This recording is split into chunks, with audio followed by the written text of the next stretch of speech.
we're playing games, right? Games. Very well. Uh,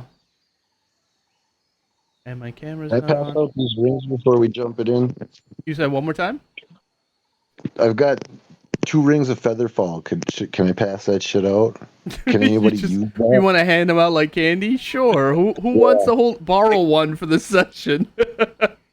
So before we left town, I do invite everyone over to the tavern for a quick shot of the sneak attack, and so they can all have luck tokens before we go. Oh sure. And it's real funny that you mentioned that.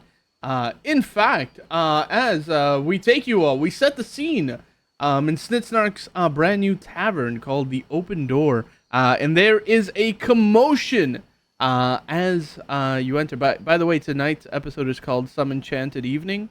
Bonus points for whoever can put that into a sentence. Right. We join you guys at the Open Door Bar as the camera pans around. There's all sorts of adventures and patrons here. Again, this is sort of in the deep, dark sewer. Hi, everybody. Again, we're playing the halls of Arden of the Shadowdark system, yada, yada, yada. We got other people here. You know the deal. The camera pans around. There are groups of adventurers. One big group, kind of like there's a fight going on in the middle. You can't even see what's going on. But you know it's around a table. Who's there? What is it? You all tried to push out of the way to get a better view, and a better view you do get, because at the table are two of almost the most beautiful women you have laid eyes on in a long time. One of them has long, silvery hair. While the other one, you should find your character somewhere in here. While the other one has long golden locks. The silver-haired woman is elven. Her pointy ears kind of stick out. She's got all sorts of jewelry around her neck. This other woman with the golden hair, she wears this sort of gold and white trimmed plate mail, almost like she's some sort of paladin or something. Who knows who she is? And hold on, we've got pictures for you, baby. We've got pictures for you, baby. There are a lot of people in my bar. There's one or two. I pull one of my goblin kids aside and say, "Hey, start filling the bottles with the stuff out back." Yeah, with the good stuff. No. Okay, this is the golden-haired woman, and this is the silver-haired woman. Both very fair skin, beautiful eyes on both of them, and they're at a table. And you guys kind of break through the crowd, each of you, as you're in here with your drinks, and there's a commotion going around, and people yelling and screaming in here. And it seems that they are arm wrestling. Each one of them, arm in arm, and you see the silver-haired woman. She says, "Oh, I'm so frail. I could never best you. I don't possess it. No. You win. I give. And the other woman is she's just looking at this other woman, and you guys recognize a silver-haired woman. She is new in town. Her name is I forget what her real name is, but her new name is Cassiopeia, or Cass or Cassie, whatever you guys want to call her. And she considers herself a scholar, a lore master, and only to those elite adventurers has she proposed that she can offer you crazy things beyond your wildest dreams. She can make your wishes come true if you could only find the Ring of Jogri Naz for her, or the Ebon Spear, or even if you can't find either of those, the Circlet of Ganor. The same 3 legendary artifacts that the Green Lady here of Gosterwick is also in search of. She sits there and she's trying to let go of this woman this paladin of her hand, and you can just watch it. It's in a gauntleted fist, a clasp. You know what I mean? Both their hands are clasped, and the silver-haired woman's hands are tiny and frail and dainty and ever so beautiful. She smells of strawberries and she smells of fruit. The other woman, she smells of incense and sandalwood and leather and cigars. She's a man's woman, and the other woman is a man's woman. And a woman's woman. They're both women and men's women's. She's a woman. That's right. The crowd of adventurers. The golden-haired woman says, "Come on, I know you got it. How long has it been, huh?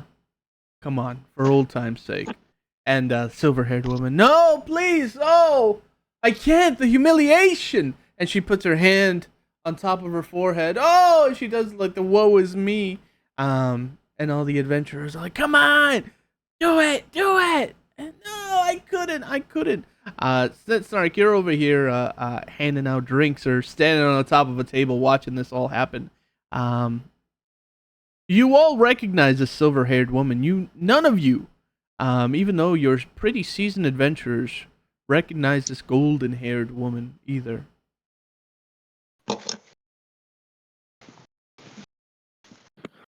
Uh-oh. Did we just wake this one up? Who knows who she is? She's new in town, and you hear murmurs all around from people, and they're like, I heard she beat Hendel. And they're like, no, the wall? Yeah, she's strong. Like, no way. People around all you guys begin bidding. They start throwing money on the table, and the golden-haired woman, still clasped with the other frail woman's hand in her own, and she says, "Oh, fine. Enough with this commotion. Everybody, if we do this once, will you all just drop it?" Everybody, yeah. And they say, "We need a referee." I'm fair. You're fair. And they say, "Yes, barkeep, you, Snark." This is going to be an enchanted evening. Right? And they both look at you and they both raise an eyebrow. That was way too forced. You'll accuse of one enchanted evening. Yeah. Snark, you put your hand on top of both their hands, and you notice the silver-haired woman. She's not wearing gauntlets or anything like that. And they, you count 3, 2, 1, and 1.5. You guys, you watch the table break. It's over in an instant. It happened so fast, you are unsure who won. The drinks that are on the table and the money kind of goes flying upwards. The table splits in half. As everybody, all the yelling and the screaming quiets. What? And they said, and you hear, "Who won? Who do you guys think won?" I don't care. I'm going to send the goblin children in to pick up all the money that fell on the ground. Oh yeah, they do so. You got a job to do. Snap to it. They begin gathering cash. Who do you guys put your money on? The silver-haired woman or this new golden stranger? New golden stranger is the winner. Oh, Right. and you hear the crowd go rabble, rabble, rabble, rabble, rabble, rabble, rabble. Like, no, rabble, rabble, rabble, rabble, rabble, rabble. I just want to know who's No, paying I for the seen table. it. Silver hair was over the line, man. She tried to get an early start. Goldie got it. No, rabble, rabble, rabble, rabble, rabble, rabble, rabble, rabble, rabble, rabble, rabble. No. I'm the not lying. I'm silver-haired standing woman one. I've seen the whole thing. Oh, rebel. Everybody has opinions and everything like that. And the women they come like face to face. They're practically some of the other drunk guys are, oh man, hey, dude, wake up, they're gonna kiss. What the fuck, what are you and they all turn out, but they're just having like a face off, like real Hey, close. not in my bar. Mm-mm. Right? And the silver haired woman kind of throws her she does one of those things with the hand, she throws her hair kind of back, and it almost hits the face of the other woman, and she says, I guess they'll never know, will they? And she you watch her grit her teeth, and she says, till next time then. And she says, toodles. And she'll walk over to the bar and sit by herself, as the golden haired woman, she's gonna come over the table, she's gonna try to put it back together, and it doesn't work, and the little goblin kids come out and replace the table post haste, when she sits down and gives them a little tip, and they scurry away. Okay, let's does anybody want to talk to these women?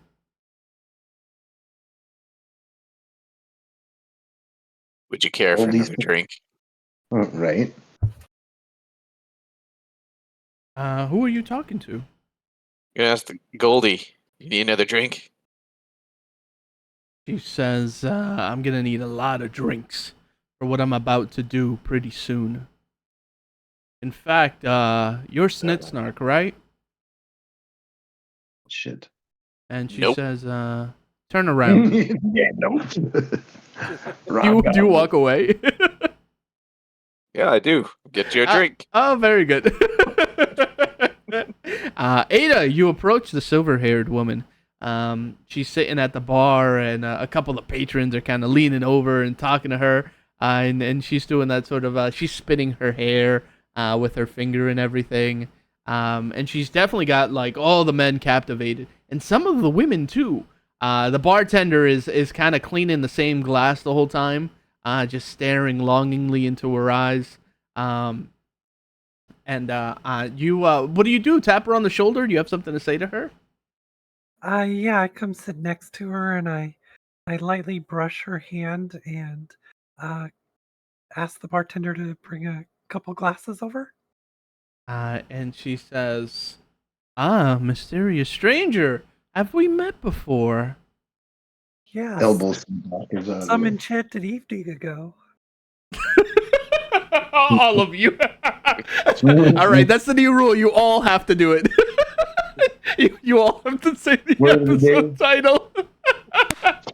Like and Pee-wee's Playhouse, like. Right. And she says, I remember it like it was just yesterday. If I remember your name, Ada.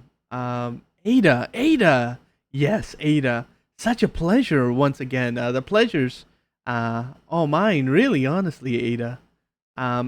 So have you heard? I have not heard. What is it that I should hear?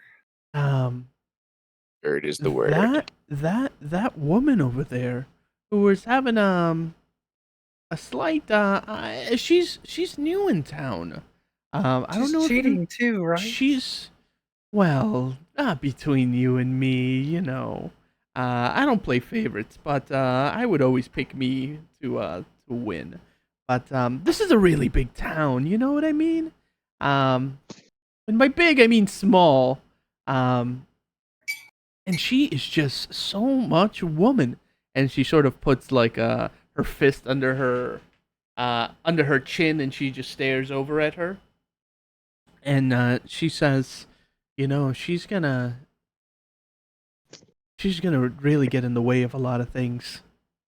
But Ada, do you like to have fun? Always.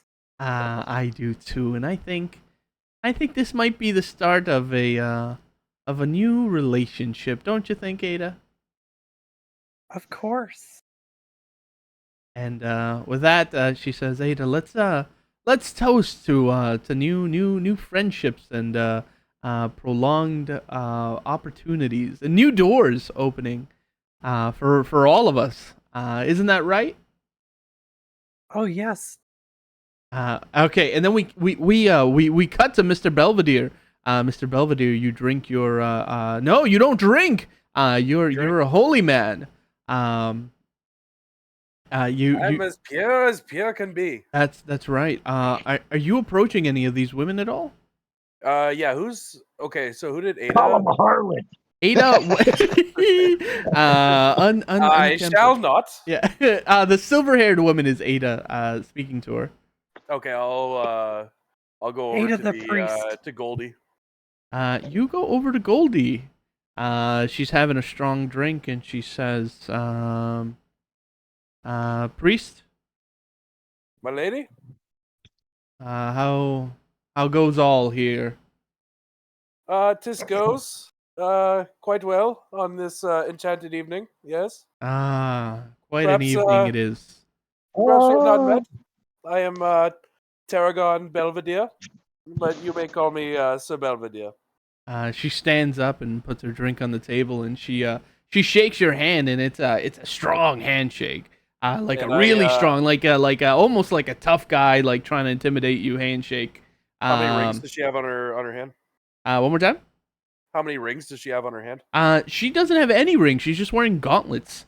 She's all clad in plate mail, and she's got Alright. sort of a long, flowing, white and gold trim cape off of one shoulder, and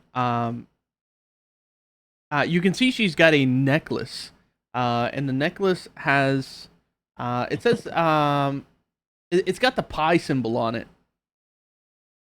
Okay. and I she's will I'll bow down and kiss her gauntlet. very good, and she says, very proper of you, Mr. Belvedere.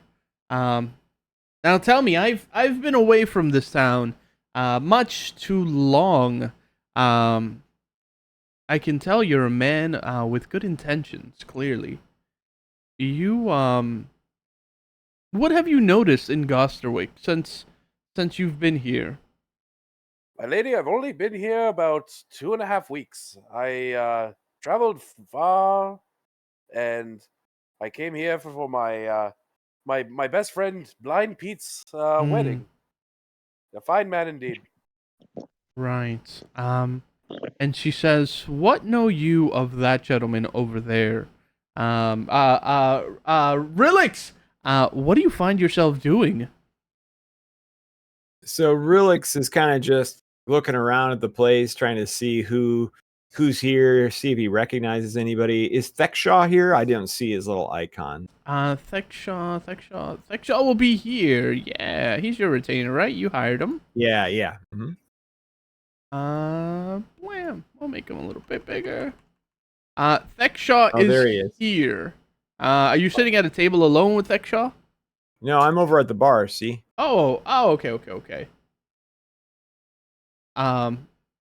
Yeah, are So, you just yeah. kind of talking to Thexshaw about sort of the ins and outs of his duties and things like that?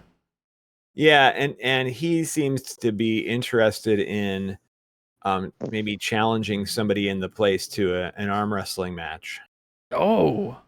So he might want to, just prove to everybody his own strength, but he's new and he's actually kind of this weird looking blue skinned, very, if you didn't know better, you'd think maybe he was dead, but he's still walking around and he's quite decked out in +3 mithril plate mail. Right. His wonderful boss gave him, yeah. Right. So so he seems to think that he would be able to participate in an arm wrestling match, and so that's what Relix is doing. He's That's trying to cool. see if there's somebody that would that he could Yeah. suggest. And in fact, there is actually absolutely nobody. He is kind of ostracized, I guess. People look at him, and he's real different than most people you see around here. You see a lot of goblins. You see a lot of halflings and things like that. Maybe the occasional beastmen that people are just warming up to very recently. But nobody has ever seen someone like this. And he's got this sort of cold aura to him. That something's not right. And we jump back to Mr. Belvedere and Goldie here. And she says, "What know you of those two?" And she points her drink over to Rilix and Thekshaw. My lady, I must admit I know very little of these men. But I get the feeling I cannot trust them. I sense Evil, a indeed. great disturbance in the balance of things. Excuse me for just a moment. She is gonna walk over through the crowd. Other people try to talk to her. And Red, are you playing Yomer today? Yep. And Yomer, you get in the way. You stop her. What do you want to say? What do you do? It's like, oh, she's cutting through the crowd. Yeah, Whoa, she's like watch power it. walking Hey! straight to these two, like with intent. Like the energy, keep it up, and I'll play a jaunty tune on my ukulele as I head towards the bar. You do so, and people are Just like, keep "I moving. love this one." And Snitsnark is grabbing his go bag, by the way, and slipping out the back door yeah, I'm sure. with Hendel and company. I'm sure. Right, she is gonna push through the crowd. Rilix and Thekshaw, you're both sort of sitting down, and you got a map out and everything like that, and showing them your diary or your captain's log. And she comes over, and she says, hold on here. She says, "What is your name? What is your favorite color?" No. I Blue. am Rilix. What does it matter? And this one here? Thekshaw. He's my servant.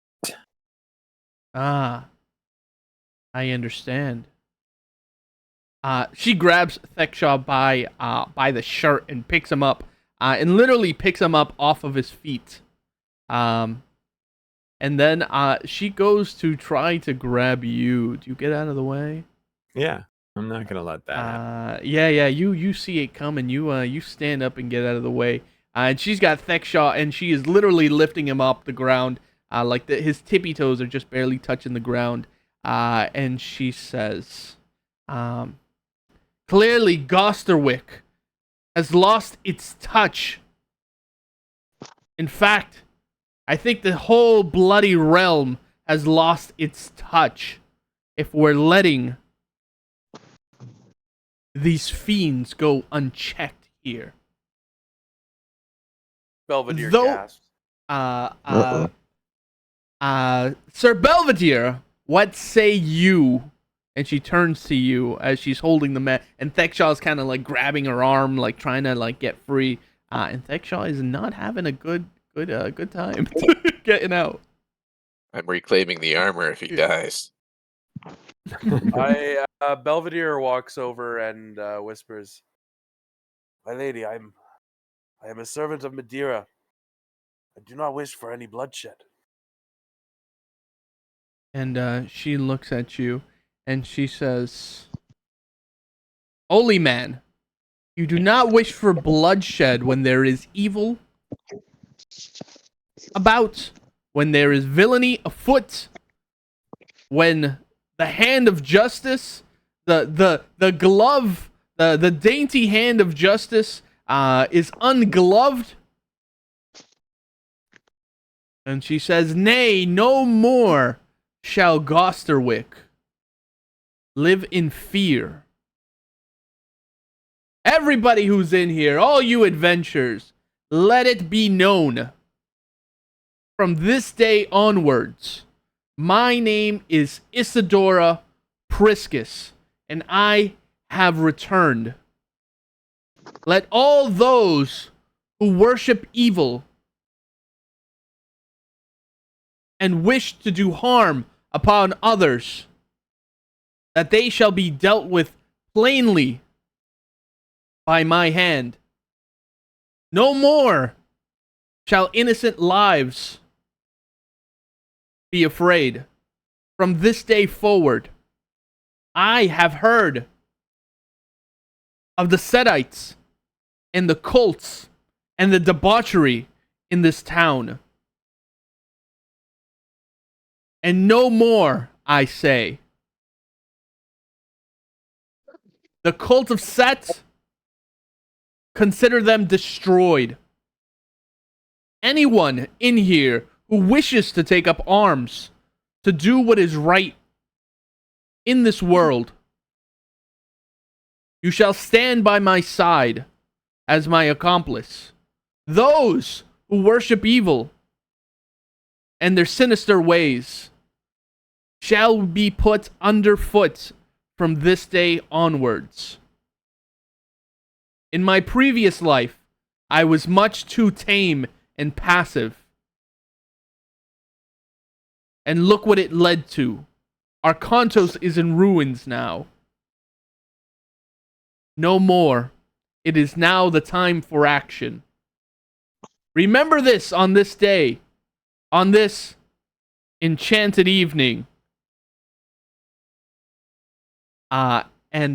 She grabs and she says, all of you who will stand by my side, come with me. We have matters to discuss and plans to bring to fruition. And she says, you, Thekshaw. And she looks at you, Rilix, as well. She says, your heinous ways will soon come to an end. Think of who you align with. And you, Snitsnark, wherever you are, think on your actions as well. And for all of you else who hold chaos in your hearts, remember me and remember the name Isadora. And with that, she takes Thekshaw and she throws him sort of across the table. He hits kind of like the corner of the table. Bang! Plates go everywhere, drinks go everywhere, and the bar is silent for but a moment. And you hear, I will help you! So will I! So will I! Hell yeah! Starts kicking it with a tasty groove. What about the rest of you?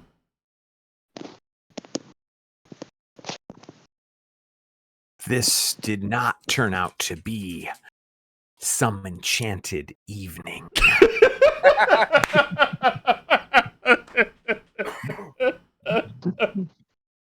I hate you guys. I think it's fucking great. Yeah, that's great. Just try to shoehorn it in. Like... Yeah. Just trying to force it. I think that was the best one. Yeah. Agreed. We're voting. I vote that one. Right. A couple people will go and help Thekshaw up and dust him off and try to dry his crotch from all the beer. And she storms out with like a group of people as well. And the only people sort of remaining in here, she sort of leads almost like a small militia of other adventurers out with her. And the silver-haired woman, she was looking over the whole time, and you see she's got a smirk on her face. And Ada, you watch her. She goes. She just does the shoulders kind of up, and she says, "What a buzzkill!" Hey, speaking about buzz. And with that, like I said, a small militia of people walk out of Snitsnark's bar to aid this Isadora, this new woman in town. Clearly, she possesses strength that is comparable and mighty. And you guys are going to have to do some research on who this woman is. Anyways, it seems that she has not the nicest way of dealing with with people who are not of her alignment. The bar is empty, except That's you, kinda- you other adventurers. Sir Belvedere, you're here. Snitsnark, you're hiding behind a Oh, barrel. No, I'm booking it to House of Hizarin, and I'm like, oh, we got a problem. Snitsnark's no dummy. He's putting this together. Okay. Oh, hey, you got to fix this. Yeah, Snitsnark. Okay, no, that's a good segue. Yeah, you call over some of these other trusted adventurers, some people that you saw here at your bar. Sir Belvedere comes over, Ada comes over, and Rilix, along with his retainer, Thexshaw. You guys are all here with at Hizarin's hair and beauty salon parlor slash mortuary. You're all sitting in one of those like spinny chairs, right? So all you guys who are in computer chairs, you can sit there and move side to side. Stop moving. Yeah. Put your feet up, whatever you want to do. What do you guys think, Ada? Ada, what do you think of something like this? She claims she wants to get rid of the cult of Set, and it seems like she's against anybody who's chaotic. Racist. Ada wants to change her alignment. Very good. She doesn't want to be lawful anymore. She wants to be chaotic. I've got a mirror that can do that for you. Come with me. That's a twist. Okay, very good. So Ada is looking to change sides. Now Rilix, clearly this is a mistreatment of power, an injustice, some might say. Who is she to treat you in this sort of fashion? She is not the first, and she will not be the last. I am used to this sort of treatment.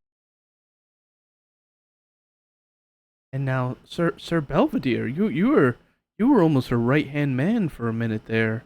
How do you feel about this? Do you bite your tongue and sort of listen in to everybody? Yeah, he's a little he's unsure of what to do. And he also believes in giving people second chances. Oh, very good. And he's just gonna sit there quietly and see where people stand, because he knows where he stands. He's a goody two shoes, lawful cleric, Madeira worshipping. Right. motherfucker. That's right.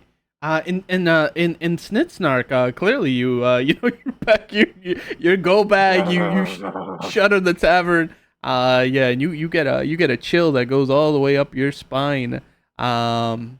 Well, first I got to get Belvedere to.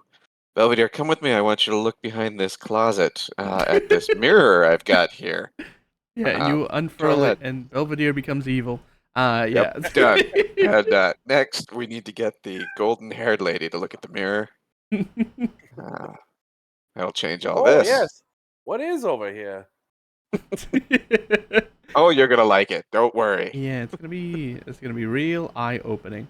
But anyways, clearly, this woman means business. And she's saying she's gonna deal with the cult of Set in her own way.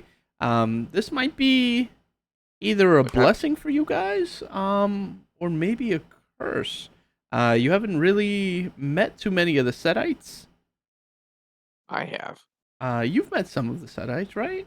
The killed rest of many of you them. have heard scuttlebutt about adventurers taking over one of the main temple of the Setites on the 3rd level that is now all sort of adventurer owned and She's gonna protected. kick us out of the temple. Oh, I don't like this lady. She's I'm very with pretty. you. Look, as long as she lets me get rich, I'm in. I don't care what she does. Just I worship gold. Hmm. Yeah, I mean, if she gets rid of the Setites, um, Could she get rid of the apes? apes are kind of neutral. You know what I mean? Setites are definitely evil. Apes are just Demons? apes are just animals, you know.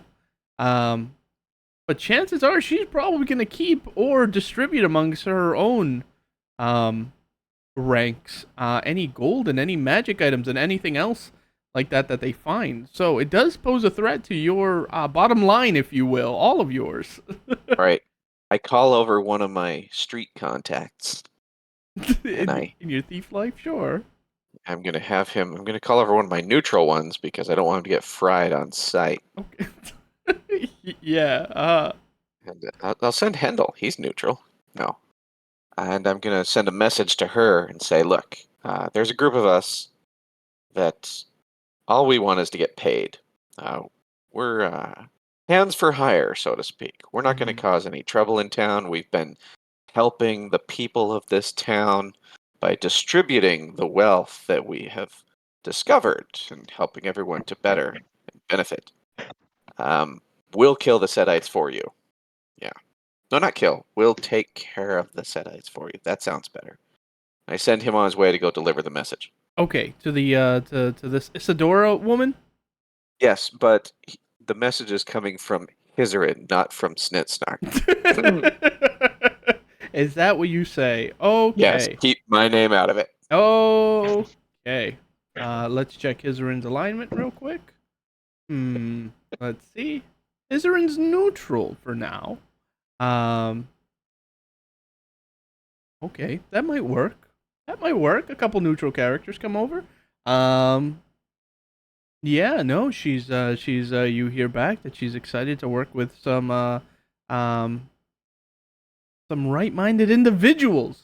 But anyways, that just leaves the five of you. Um, you're all here. You might as well hit that dungeon. It is late. You guys, that was a hell of an enchanted evening. And it might be time to turn in for the night. Or do you guys want to hit the dungeon at night? We don't want to go to Baboon Land at night. That's no good. They like the darkness. Okay. We Very should good. bring them the light. Pew, pew, pew, pew. You guys, There are yeah, ghosts up laser time for the lasers. Okay, you guys will rest in the night. You guys will make your plans kind of late into the the night, 1 or 2 o'clock in the morning, and then you're ready to take off. You guys meet about 11 a.m. You all have what does everybody have for breakfast? Let's hear it. A sneak attack. Rat on a liquor. Yep. A couple of these rat skiers and double shot of the sneak attack. Corn on the cob. Corn on the cob for breakfast. Very. Mimosas. Ada, what do you have? I have a mimosa. And you have a along with my mimosa. A friend. bunch of drunk adventurers. Very good. I have a milk that's spiked for Belvedere. Here you go, buddy.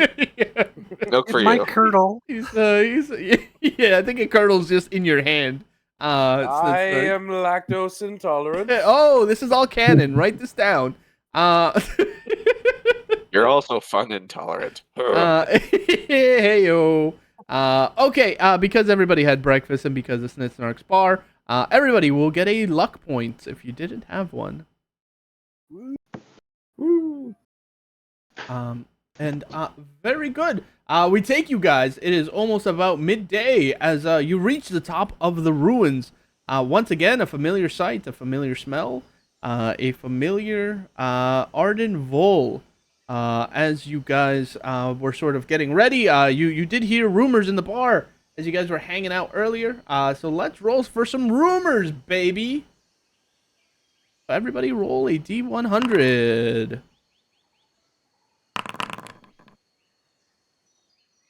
93 for adventuring. Very good. Let's do adventuring first then. Anybody else adventuring? 40. 40. Let's do 40 because that's the closest. 40. A unique source of magical energy exists inside the plateau, drawing both creatures and inquisitive mages. It can be manipulated by powerful mages for good or for ill. Look for the orange rocks. And I'm going to put that in the chat. I think that one's been confirmed, wasn't it? Haven't we confirmed that one? Let's see. That's how I became Corpse Rider. Oh, 40, you're right. 40 has been so you can re-roll Ada. And let's do Red, you said 93? 93, yep. Okay. Ada still got 80, so she beat you. We found a couple 80. We found a couple of eyes formed out of silver. They're clearly magical, but we couldn't figure out how to use them. Maybe they open the obsidian gates, or they can be used to quiet those ancient granite toad statues.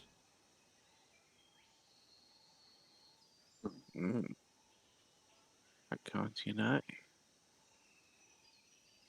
I have a 62 adventuring, by the way. Oh, okay. 62. There is a safe house or inn located deep inside the bowels of the earth. It is run by trolls. If you annoy them, they'll serve you for dinner. On the other hand, if you pay them a good bribe, those trolls will take you right to the safe house. Hey, I'm gonna need that armor back.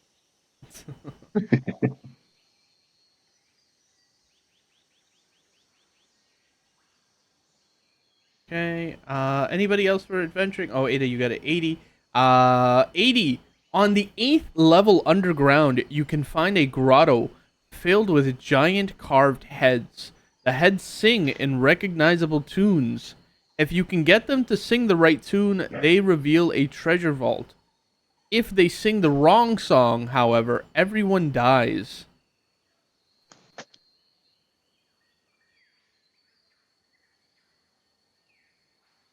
That's a cool bard one. Not a good one. Yeah, I mean, That's- not good for you, you know, but... We'll take the golden-haired lady down there. Leave her. Anybody else for adventuring? I'm gonna do history this time. All right, history. So, Mr. Belvedere, 58, right? That's correct. 58. Ancient manuscripts preserved by the priest of Thoth speak of a foreign race who inhabited the ruins before the Archontians. Members of this race were tall, broad, and horned, like demons, and they wrote in strange cryptograms. They were potent sorcerers who devised unique magical weapons. It is obvious that the reports of intelligent trolls are, in reality, references to these demons.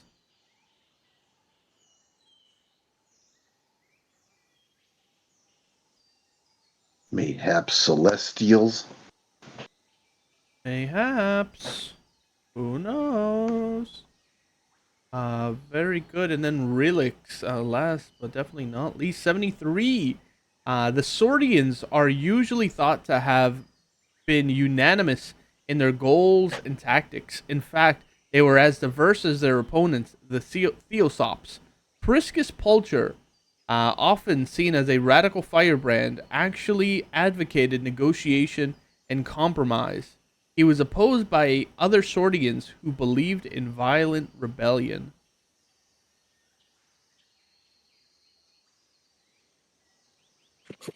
Any relation to Isidore Priscus?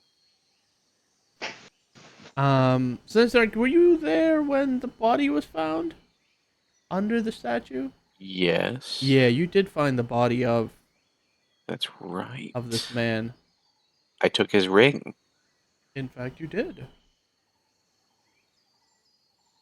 Very good. That is everybody's rumors. The rumor mill keeps spinning. And you guys are just going straight for the radiant orifice?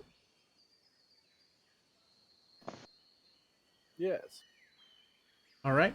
As you guys once again reach the top of the plateau and everything again, in the guards tower, you see Hercules. He waves down at you. He says, "Hi, well met. What a fine afternoon we're having." Don't you think? Greetings, Hercules. It is I, Sir Belvedere, the Aye, Templar of Madeira. he does a curtsy kind of thing.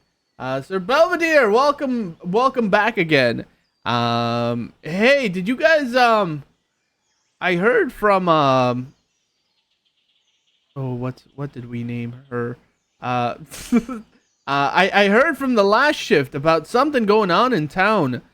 Some new paladin that strolled in. You guys know anything about her? Only that she is on a quest for justice and Destruction of evil. Ah, yes, more specifically. wow. And she's gonna do it alone? No, she has rallied people against us. Oh. And she says, Wait. "What?" He says, "What about you guys? Where do you stand? You guys cool with evil? You know those Setites. I hear they take slaves, and I've seen adventurers come in, and then I've seen them being taken by those Setites. They operate a little tower off in the distance." And he points all the way over here on the far opposite side. He says, we've seen him. Pottery barn. We've seen. Yeah, it's not a barn. Sorry, tower. Did I say barn? I thought I just thought it. He says we've seen him near the Broken Head Inn. We usually keep very far from them, and they know not to mess with me. And he flexes his muscles, and he is just all skin and bones. And he says, "Those guys suck. I say good riddance." And he spits. Not at you guys, of course.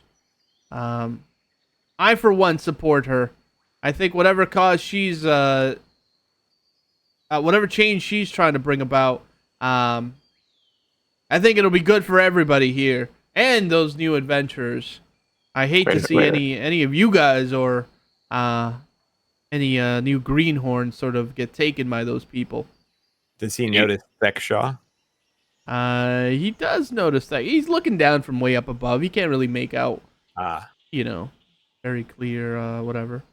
But he crosses his arms. He says, "Well, listen, wherever you guys stand in all this debacle and sides, I guess, if you call it that, I know one thing. I ain't quitting my day job, no sirree. So remember, visit the Broken Head Inn, or else I ain't doing my job. See ya."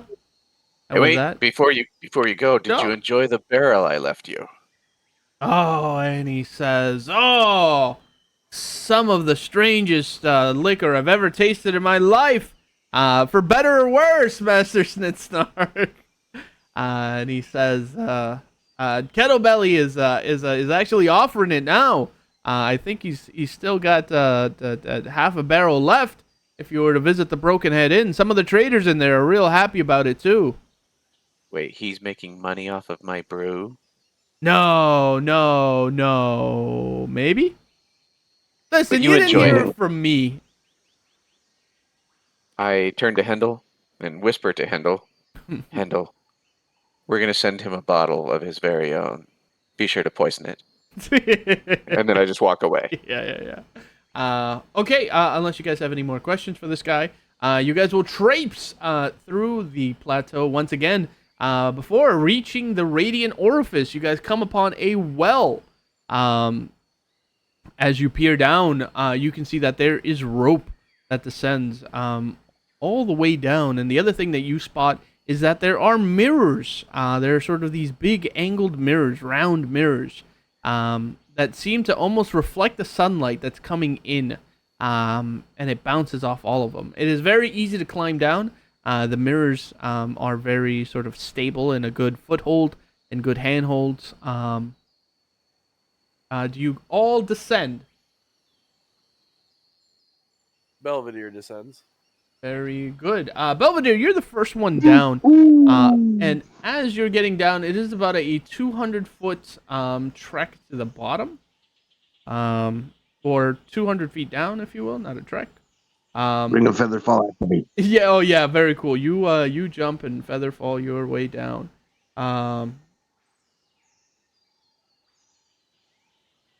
Okay, sorry. Let me just true up a couple things.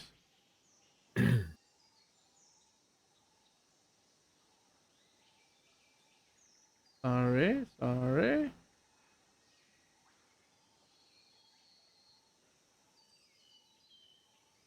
You notice, Mr. Belvedere, as you go down, you do see that there are, about 90 feet down, there seems to be an open secret door that is here. And it looks like it's, the light that's coming, and bouncing around. You can see that there is a hallway, that is multicolored. It's got purples and greens and blues and yellows, and it sort of sparkles with the light that comes in. As you finally descend down to the bottom, and give me a second as I place everybody. By the way, we have not picked a party name yet, so you guys think of something. The Enchanters. I knew it. The Enchanters. Very good. Going once. Belvedere and the Enchanters. Belvedere and the Enchanters. Wow, what a name. I'm honored. Don't be. Very good. Belvedere and the Enchanters will be today's party name. You're the one that's going to keep us alive, so... Give me in the sprinkles. Enchanters. I will lead you all to victory. Or certain doom. Huzzah! Whichever one comes first. Yeah, huzzah! I figure if we work for Goody Two-Shoes over here, Goldie won't kill us. 'Cause she likes him. Maybe. Okay, who am I missing? I got Rilix, Thexshaw, Snitsnark, Belvedere. Your name starts with a B. No, your name starts with an S. Could you put yourself as Sir, right? Yeah. When did you get knighted? Hold on. Let's flash back to when that happened. Right, we've got Yomer. Oh, Ada. There you are. And Ada, Don't forget our Yumi too. your retainer as well, yeah. I might bring the whole gang since they're all hiding from Goldie here. That could be really funny. Kendall is No, perfectly I'm- fine. He is a normal He's neutral. dwarf. Yeah. Well, I might have to bring the kid because the kid's in danger. She doesn't like goblins. What's she thinking? Very rude. Very good. As you all descend down here, you guys can hear that it is more or less just a little bit quiet. Not too quiet, as off in the distance you can hear woo, woo, ha, ha, ha, ha, ha. That sort of deal. I will convert these heathens with my blade. Very good. And then Jeremy, if you find Hendel, that'd be great. Because I have lost Hendel. Okay. Very good. We have a pretty full party. Really, Thexshaw, and then if you guys just give me a quarter of a minute, I will find out If where anyone- the fuck you are. If anyone finds a baby or even a juvenile ape, I would like it for my menagerie. I'm going to train it to be my new sidekick. Snark and the monkey coming up. Monkey Butler living the dream. That's right. If Darth Albino converts to Madeira, you shall have this child. Then and only then. Okay. Tails, man. As you guys come down here, you guys can see that the chamber itself is tiled in pale yellow squares. from floor to ceiling, and this brilliant shaft of light that descends down from the ceiling to the floor is illuminating a 5 diameter circle in the center of the room. This thing that's on the floor here, right? You guys will see that there is a large convex mirror set into the floor. And it looks like the mirror can be sort of rotated, if you will. And what's even stranger still is that there are 3 metal poles, sort of at an angle, almost kind of like a triangle, that are here, and they look like maybe a mirror probably goes here. So use a mirror to bounce another mirror off a mirror, kind of deal. But not far from where you are, you do see that there is a dead baboon here, who has long been taken by grubs and things like that. It is just bones at this point. Right. You guys have the light. That is what you see for now. Are we going turn order or? We can go kind of loosey goosey for now, and then we'll jump into turn order. Once we get into any unfamiliar territory, if you will. Well, I'm gonna try to turn this this monkey corpse to a. Oh, perfect. Into your servants of the dead. So, by the way, I will point out that last time I was here, it's been a while, there were these big ornate doors directly to the east of us down this hallway that we didn't get a chance to look in because everyone ran away and wet themselves from the apes. Not sure why.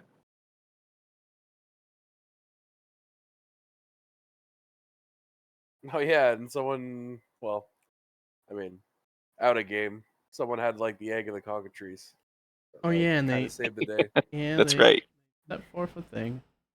Right. You guys see what you see, and what you see is what you get.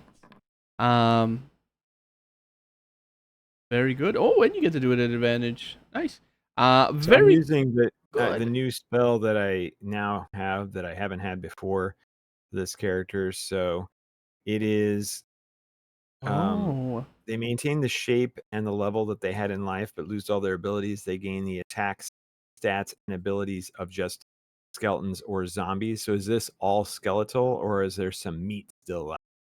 This is for the most part all skeletal. This was a while ago, and by my icon, it looks like it was set on fire. So I'm gonna say it's probably mostly skeletal. We'll throw in some flesh for some from for some pizzazz. Okay. So you would use the so the level can't be more than level 7. I wouldn't be able to raise it. And then you would use the hit points that it had in life. That's it. Otherwise, Oh, all the abilities. okay, very good. So it's gonna have 22 hit points, and it will uncatch on fire. Very cool. And undead itself. You get a large baboon. By the way, you guys should be a little bit bigger.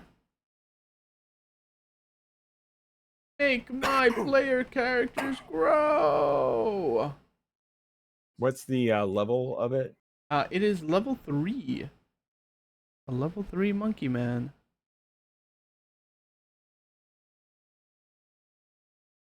Baboon corpse. Good old baboon corpse. Right. I'll move it around with you. But Okay. you guys have the floor. Which way would you like to go? I'll cast light on my sword. Very good. Go ahead and try. Failure. Well, I will use a luck token. okay, sure. Let's see if it was meant to be. Oh. Might just have to hoof it with the torch. Belvedere. If I had one. You I have do a one. torch. Okay, sweet. Yeah, you do. You Sweet. do. And you have flint and steel, so life is good. Very Fizzle. good. Fizzle will try. Belvedere, you start us off. You lit the first torch. Oh, Um, Fizzle. I tried to cast bless, and that also fails. well, You know, they Fair can't enough, all sure. be winners. But you guys have the floor. Can you guys see whatever is up to the north? Not really, not far. Okay. Can you guys see anything to the south? Nope. Okay. Oh, Fizzle again. God. You suck, Fizzle. No Hando's light gonna give him for a all you magic types. Hando's gonna give him a luck because I don't want a critical failure for a wizard. Very good. What?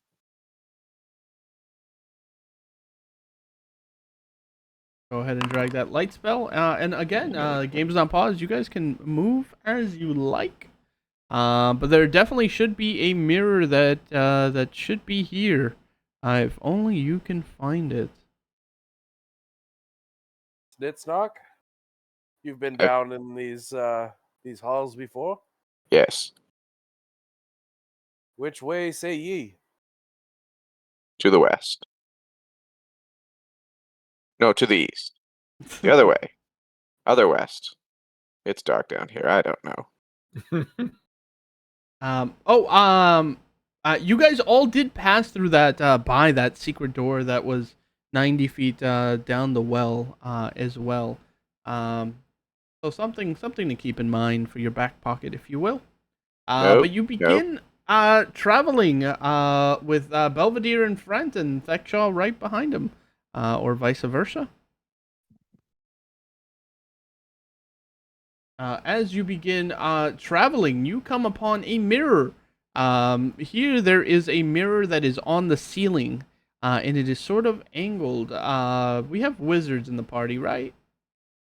Yes. Yeah. The wizard types, you could definitely sense that these are enchanted, in some sort of fashion or sense. And they look unnaturally sturdy. So they are unbroken, and they're pretty clean. It seems you kind of see smudges on them, like someone tried to, wax on, wax off them. So it looks like someone has cleaned this. And you do Yes. see that there is another dead body here. Clean the mirrors as you go, people, by the way. And the mirrors do look like they can be angled. Hey, how many of those apes can you revive? I can do one more. Should we look for one of the four-armed ones? That would be more fun for us to have. I Oh, think so there's one. I think this there's one in the room directly to our south, or directly to your south. Our monkey skeleton would be pretty handy.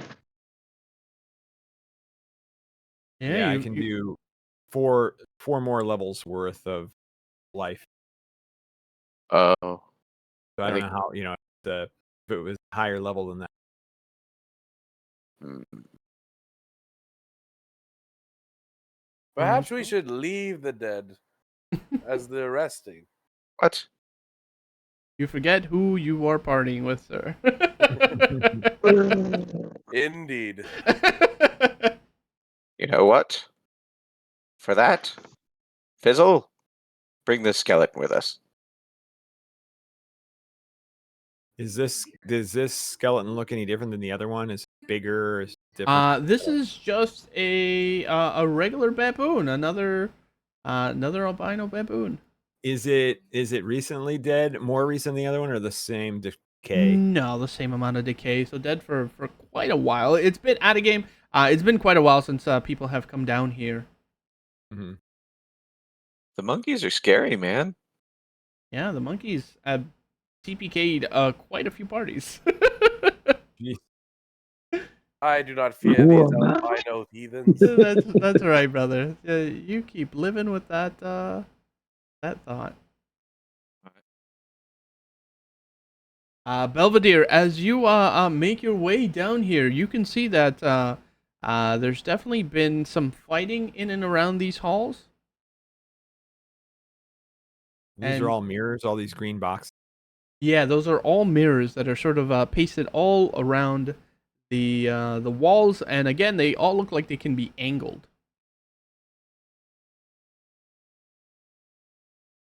Which direction can they be angled? they kind of can move in like 360 degrees. So because you guys are pretty smart, the sort of the central beam that's coming down from the ceiling is coming down, and it's just bouncing off a mirror that's inset into the floor. So you guys would need something to Bouncing. bounce that off of that. And maybe then you can shoot the light, the beams of light up and down the hallways. My game just reset. Anybody else? No. Yeah, mine too. Red. God damn it. He's just switching out dice. Old analog red. Hey, I found one of the big four-armed baboon bodies. I bet it's more than a level 4, though. But Mr. Belvedere, as you begin to enter this room, you can see that. Well, I could replace this guy already with the forearm. That's all. It would just replace it. Dust. Oh, that's cool. Now turn to Oh, the dust. The four-armed ones are pretty brutal. You see in here, Mr. Belvedere, that there is a tall 10-foot tall statue of a springing baboon with clenched fists and forearms raised above its head that dominates this room. The chamber itself is 20 feet high, with the statue resting atop a 10-foot diameter circular plinth. Although your light illuminates him, the room could definitely, if you you see that there are mirrors in all four corners. If you were to position mirrors around, you could light up this room.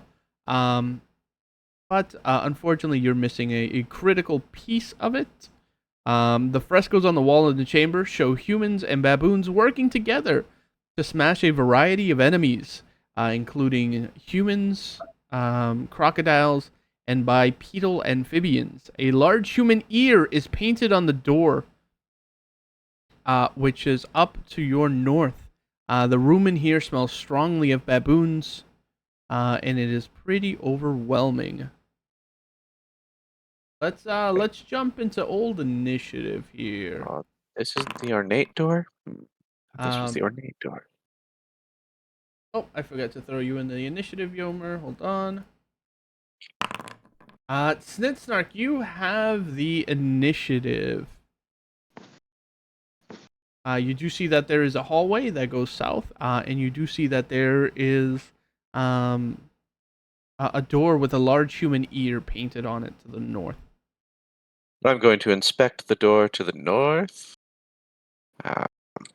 for any sort of traps or shenanigans. And You should listen. I'm not sticking my ear on the door. I'm going to inspect it. Does You it seem... do so. It is. It definitely has some sort of trap to it. Very good. Belvedere, open it. No, I'm just teasing. I'll disarm the trap. Go ahead and try. You know I don't like jokes.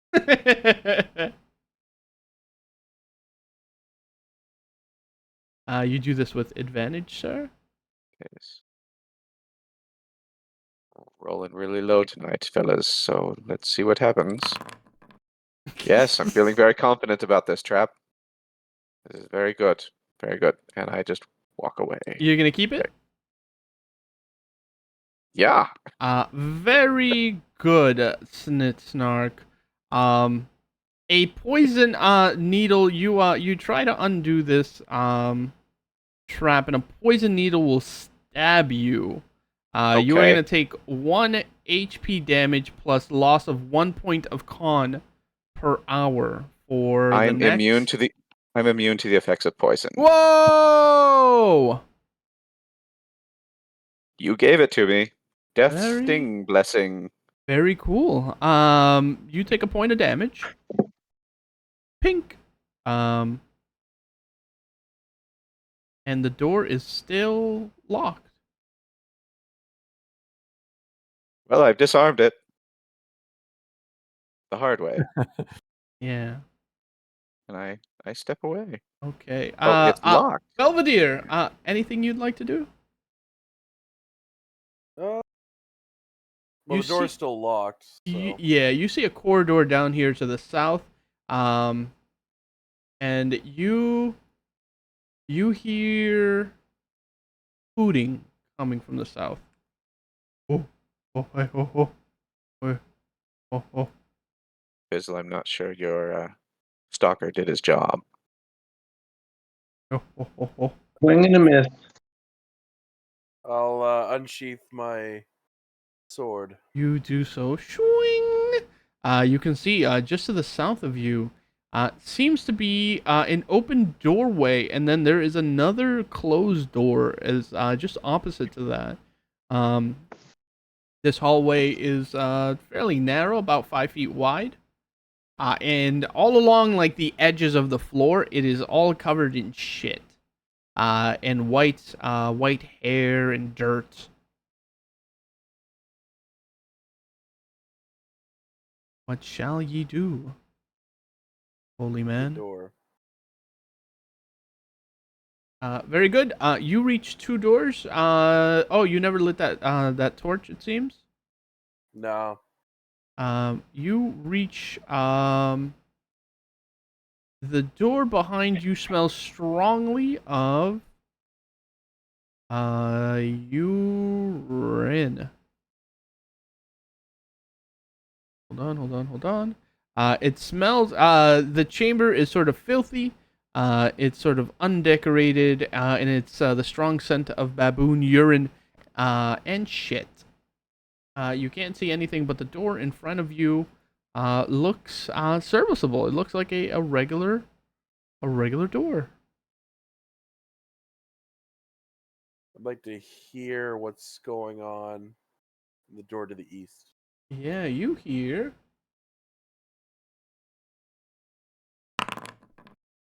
You hear eating. And lip smacking. I'm gonna silently move back. Okay. As silent can be, you move back. And I'll let the Enchanters know about our first convert in the east door.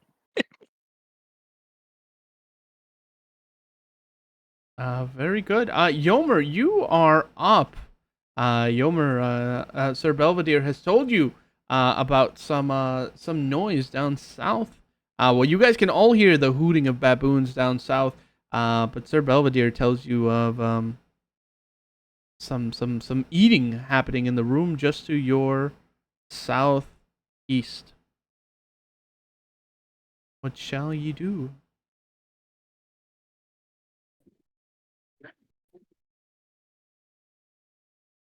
I take it nobody wants to open this door. I do. No, because it sounds like there's someone eating in there. Well, you're just the I thought we wanted to kill baboons. I All right, I'll tell you what. I'll open the door and then yes, and then unleash havoc. Very good. You open the door. You don't have a torch lit or anything? Oh yeah, I light my torch first. Okay. Let's give you ye old torchy torch. Very good. Your torch illuminates these creatures. And they are they're pissed, man. They are hostile as all fucking hell. Is there anything you want to try to do to change that? Sing them a song. What the hell are they? Are they anything that I've seen before? Yeah. Yeah, so these guys look so in here looks to be a 4-armed baboon along with what looks to be 4 monkey women of his harem. Oh shit! I start playing the love theme from King Kong on the ukulele. It's time for that enchanted evening. All right, Yomer, go ahead and roll me 2d6 plus your charisma. 2d6. You interrupted their meal, man. They're trying to eat. 13. A 13. A 13 might be good enough. Hold on. I think a 13 is a win. A 13. They seem friendly and receptive to you. You begin playing, and the four-armed baboon kind of stands up, and you can see he is tall. He is almost 7.5 feet tall. He is huge, and he is all fucking muscle. This is like one of those ripped gorillas at the zoo. Real scary like. And he begins clapping. His two bottom arms begin clapping. He says, "Oh, like this music. Oh, he's so good." And he begins dancing. Dance, dance! He yells at his women, and they begin doing some sort of strange monkey dance thing. Oh my God, these things talk. That one talks. The other one just seemed to go. You guys all from up north hear a voice. It is very, very monkey-like. There's no other way to put it, right? Right. Is there anything else that you'd like to say? These guys they like you, man. I'm just trying to keep them entranced with the music and ooking along. Yeah, you like that? Ooh. They're going bananas for it, and I do mean bananas, because that's what they were eating. They were eating bananas, and they start throwing them all over the place, and they're dancing with them. One puts them over her head like a lamp, and she's dancing around with it. And they're having a pretty good time. And then we jump to Rilix. Rilix, you hear hooting and hollering. And actually, now that you get a closer look, Mr. Belvedere, all the way at the bottom seems to be a portcullis of this long hallway. And what looks to be another dead baboon. At the end of the hallway, he means. At the end of the hallway, yeah, all the way down here. I don't know. You might have to move your character a little bit to see. Oh, you can see. Kind of. And it looks like he died, like he was holding on to the bars of the portcullis. And he died in that sort of fashion, like almost trying to escape or something. Rilix, you are up. What would you like to do? You have the door to the north. You've got monkey business to the south. So it's Nullik. Is that what Red's character's name? He's playing Yomer today. Yomer, what do you want us to do?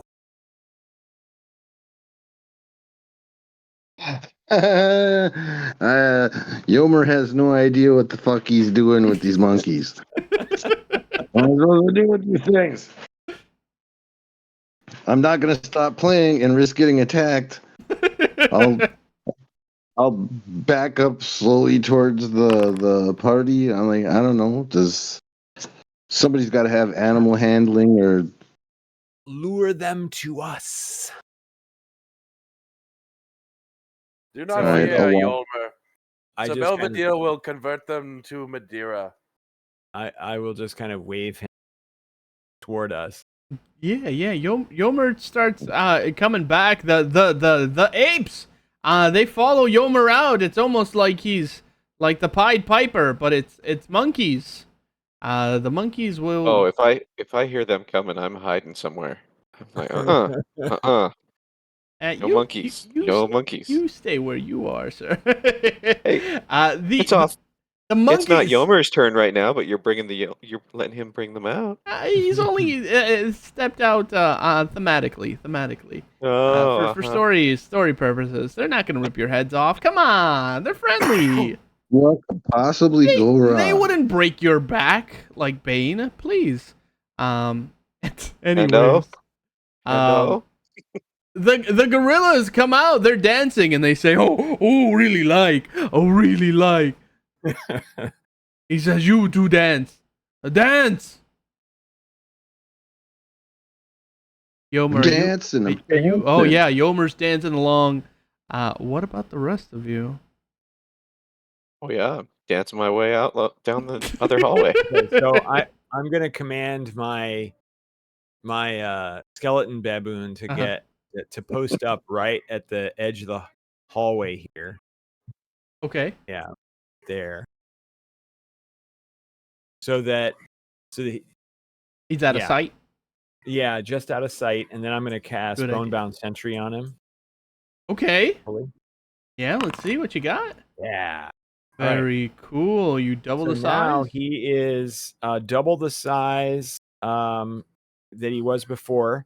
He's rooted in place. He cannot move, but his hit points are doubled and his attack damage die is doubled. Very cool. Nice. So everybody get back. Very good. You do so. Is Thekshaw doing anything? Oh, I'm not used to tech shot me. He'll Just- probably just post up on this side. Hit Very him. good. Okay. Very good. You all begin assuming positions. The monkeys, they're dancing. They're happy, and they say, "Oh, we never would have been able to have these kind of fun. We usually just orgy all the time. This much better." And Oh my. he begins tapping like the top of his head with his two top arms, and he's clapping with two bottom arms. And again, this guy is all fucking muscle. And Yomer, as these guys are exiting and making their way out, you can see a very nice looking chair in there, and what look to be a nest of some sort, and some sort of wooden ornate box, like an ivory inlaid wooden box in there. And he says, "Oh, my name Yamki. Oh, what your names?"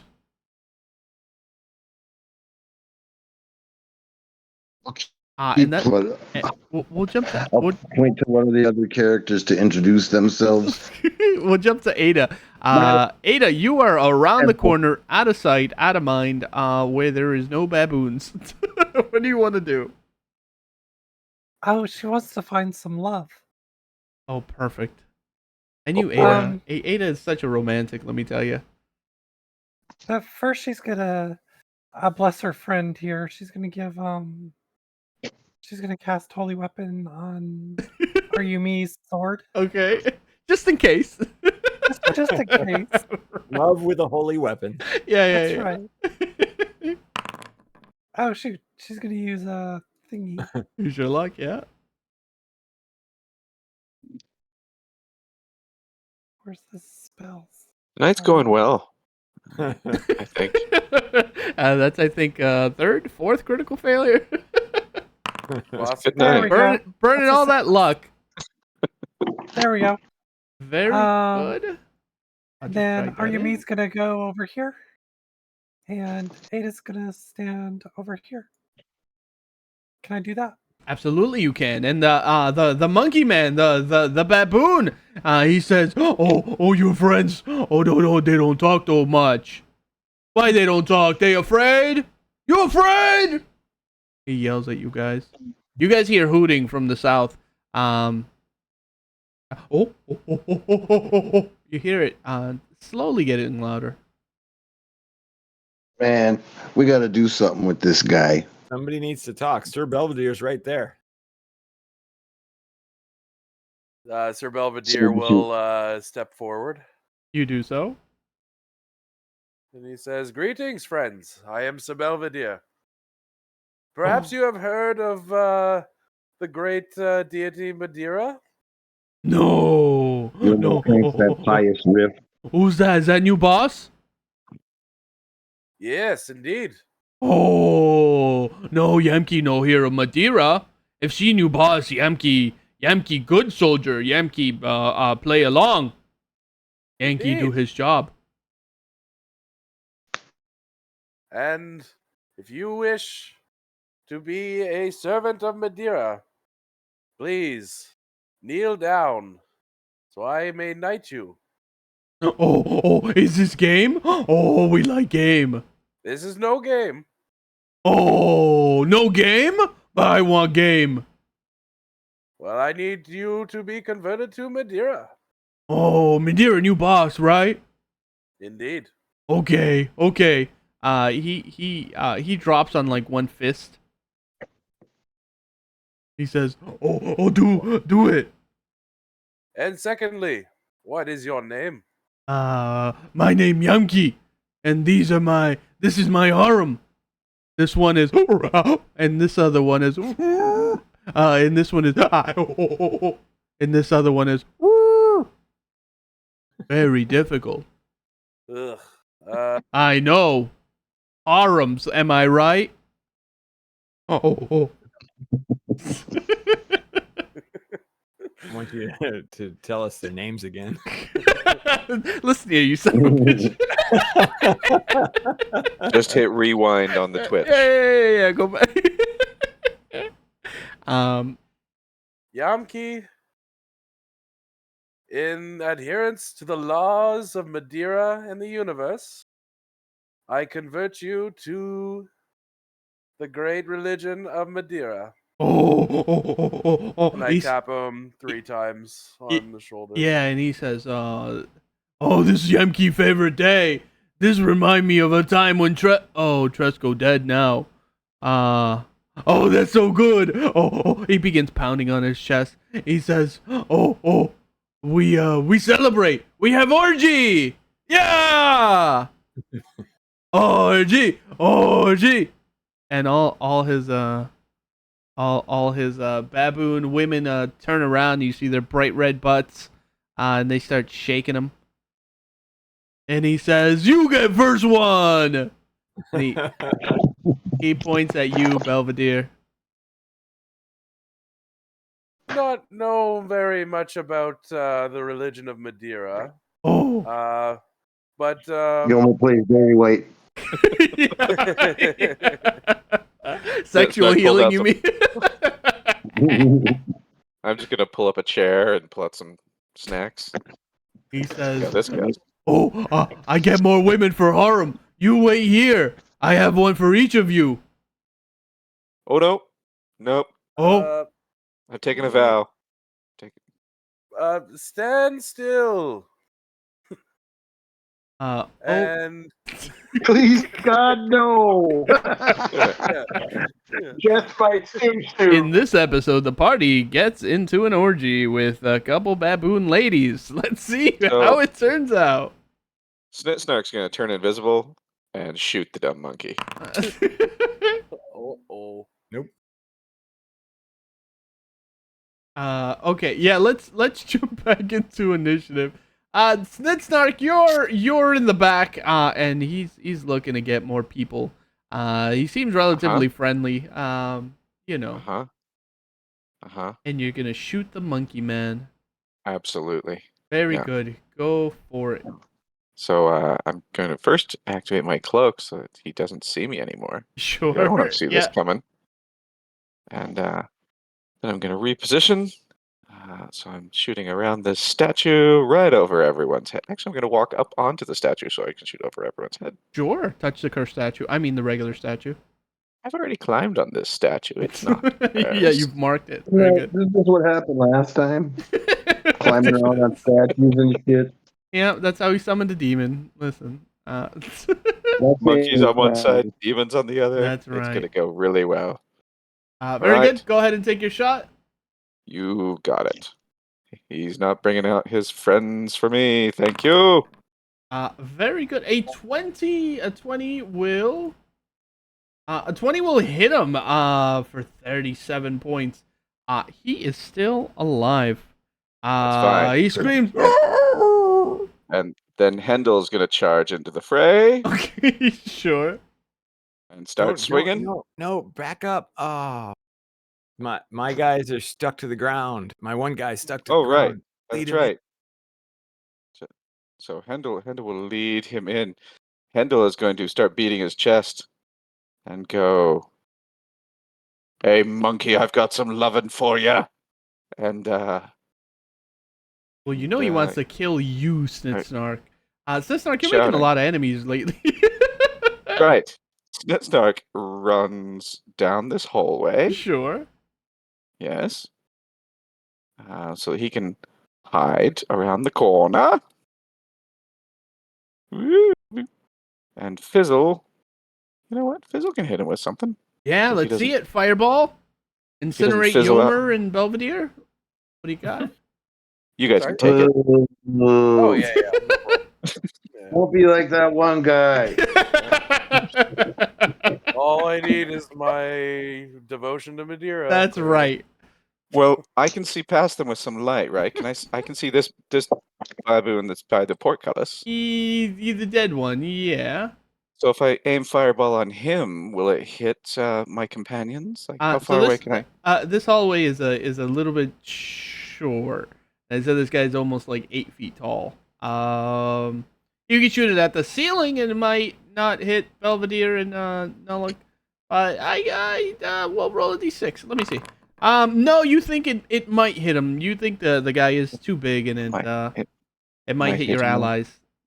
Well, and I can't lightning bolt him because there's a bunch of allies in the way. Yeah.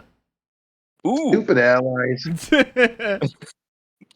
darn it! Magic Allies, missile, classic. get down, allies. Our I word can't- death. I Just don't for- have that one. I'm a little Just a jealous. simple baboon.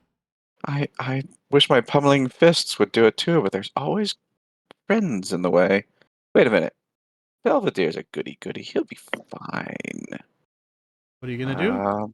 Madeira protects. Indeed. And hopefully resurrects too. You know what? Resurrect. What is this, Dungeons and Dragons? Yeah, I mean, right. Yes, Fizzle is going to step a little closer, Sure. and he's going to. Would they be considered near? Yeah, they're near. Perfect. He's going to scare them. Oh, Maybe. Come on. Do they have to do a morale check? Did you get a thing? I don't see anything that you've rolled yet. Trying. Oh, there it is. Ta-da! Morale check. Very good. Hold on here. Now the question is, do I consider Belvedere friend or foe? The big baboon will stay. The smaller ones will, or the harem will stay. They do not fear. We are not afraid of small kobold man. Oh. In which case, he runs away as well. Okay, very good. Sir Belvedere, your friendly baboon friends are not so friendly anymore, and the person who did it is real wait. far. We're not even with that guy. Please, Please, monkey man, don't kill us all.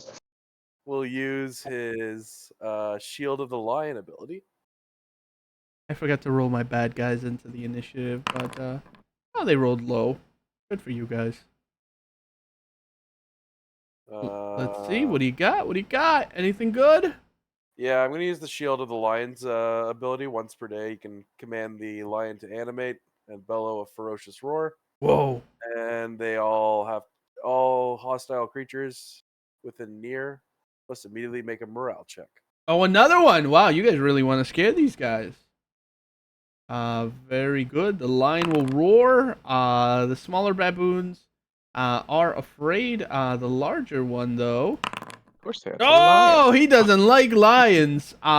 He is fucking afraid for his life. Oh yeah, he's running. As are all of them. Oh, Now sorry about the fireball. skeleton thing. Yeah, I'm like, damn it. Oopsie. Very good.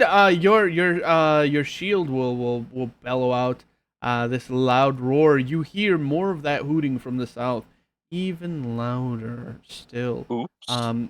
That was an item interaction. You still have an action, or does that say as an action? It just says once per day, so... Oh, okay. So that's we'll call that your item interaction because that's an item, Okay. right? So you still have your action if you like. And I will slay the insistent baboon with my thrice blessed sword. Very good. He is near death. I'll give you advantage because he's afraid and he'll cover his eyes. It seems like to hit for the sword doesn't seem to be working properly. I just clicked it. It worked. Or what do you mean? Because Like the to hit roll should be like a +6 as opposed to a +3. Is the sword magical or? Yeah. Oh, I think we just didn't make it magical. Yeah, we did not make it magical, so pardon me. What kind of sword is it? The thrice blessed sword is A a +3 longsword. longsword. That's what I'm looking for. Longsword. Do I have a longsword? I do.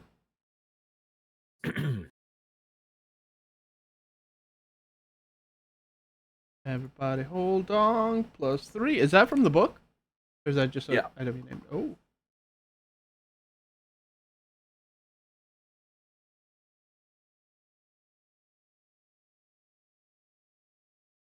Okay. I'm dropping it in. I dropped you in a +3 longsword. Just copy paste the details. Okay. But go ahead and make your swing, sir. Okay. Hey, are you a Templar? I sure am. Oh, you are! Yeah. Oh, holy shit. Nice. Yeah. I'm so cool. Oh, wait, advantage. Thank God. I love that happened after you said I'm so cool. 11 points! You slay the baboon. The four-armed baboon. You thrust this thrice blessed blade right into the stomach. It sort of grabs onto the blade and its hands get all bloody as it collapses. He says, friends. Bleh." And he dies. You disgust me, you. You animal. After you converted him, man. What a crazy religion. You were his friend. You just killed your friend. Not cool. I must convert, but he meant us harm. So he must die. And then Mr. Belvedere, you Well, now he with Yeah, now he's with Madeira, that's right. Very cool. I'll give you a luck point because you converted a monkey. Aw. Didn't think we'd see that today. Nope. And then you accidentally, I think, deleted yourself off of the initiative, so we will just Yeah. throw you back in, brother. Sorry. All good. Snitsnark. Yomer. Yomer, you're up. So, Monkey is dead and the harem ran off. The harem are afraid and they're looking to run away. Like, beat my shield and yell to chase them off, and then we'll go and check out this chair thingy. They are in the way. They still haven't had their turn, so they're not running away just yet. So they're in the way. Unless you want to push past them, you can push past them with advantage. So you just need a dexterity or strength check. You gotta hit a 15. No thanks. I'll just stand here and beat on my shield until they go away. Okay, very good. Relix, you are up. So Just a couple baboons hanging out, having a good time. Fireball! I'm not in position now because the bone-bound sentry and all that. So I guess. Can you dump him and raise the forearm baboon? Yeah, but I got to get there. I got to be able to touch it. So Oh, okay. the only thing I can do right now, I think, would be to go ahead and create my spectral scythe so that I can use that. So I'll try that. Very cool. You will try that. All right. You do so. Again, just a placeholder. You get it. Yeah, and so next turn be able to. Oh, right. You just summon it next to you, and then you Yeah, can well, I move mean, it it. could go all the way over there, but I can't cast another spell. Oh, okay. I got you. I'm with you. Okay, very good. And Thexshaw can get into the fray if you like. Okay, so yeah. Okay, I guess we. Oh, I see. Okay, yeah, I'll go ahead and attack close. Yeah, you get up on one of these baboons, and Thexshaw readies his mighty Do I get it? blade. Do I get advantage because they're running? Yeah.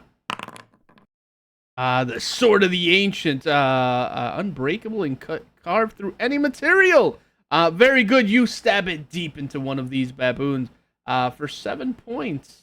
Do we have a weak-willed baboon? Nope, they are all pretty hardy. Very good. He stabs deep and cuts into one of these baboons. And they don't look too happy. Very good. The intrepid baboon, which is the one you stabbed, in fact, will run downwards towards the south. And actually, not towards the south. It will run to the south, and it looks like it enters a secret room. And disappears. Belvedere, we're going to skip you. The patronizing baboon seems to run in the same direction. And then Ada, you are up. What are you doing? You got baboons running away. Wait, what direction did they run? Towards the west. Nice. Okay. What would you like to do? Ada, there are still 2 baboons in the hallway down south. Okay. Ada's going to cast she's gonna cast Smite on Ayumi's sword. Yeah, I think you put oh no, smite is a ranged attack.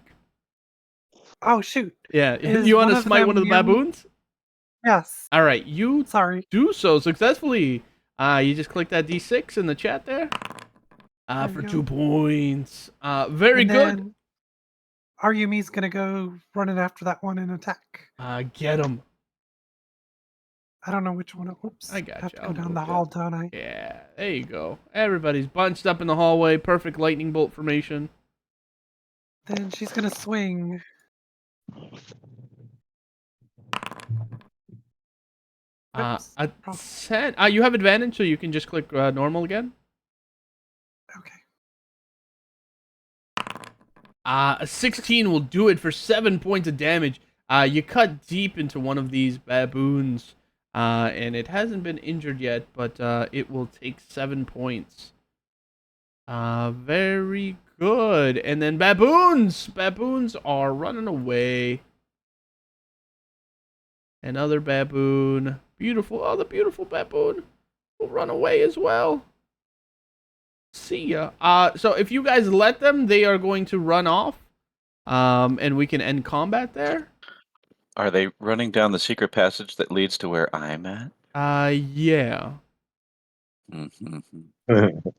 Well, again, if you're just, we could just end combat and not continue the silly game of you picking off the baboons. We came here to kill baboons. I'll have Fizzle summon up a stalker and go kill him. Okay. And end those ones, Fizzle. Just end them. Okay. So we will drop the combat, and you guys let's go back into ye old initiative. Snitsnark, you have the initiative once again, top of the round. All right.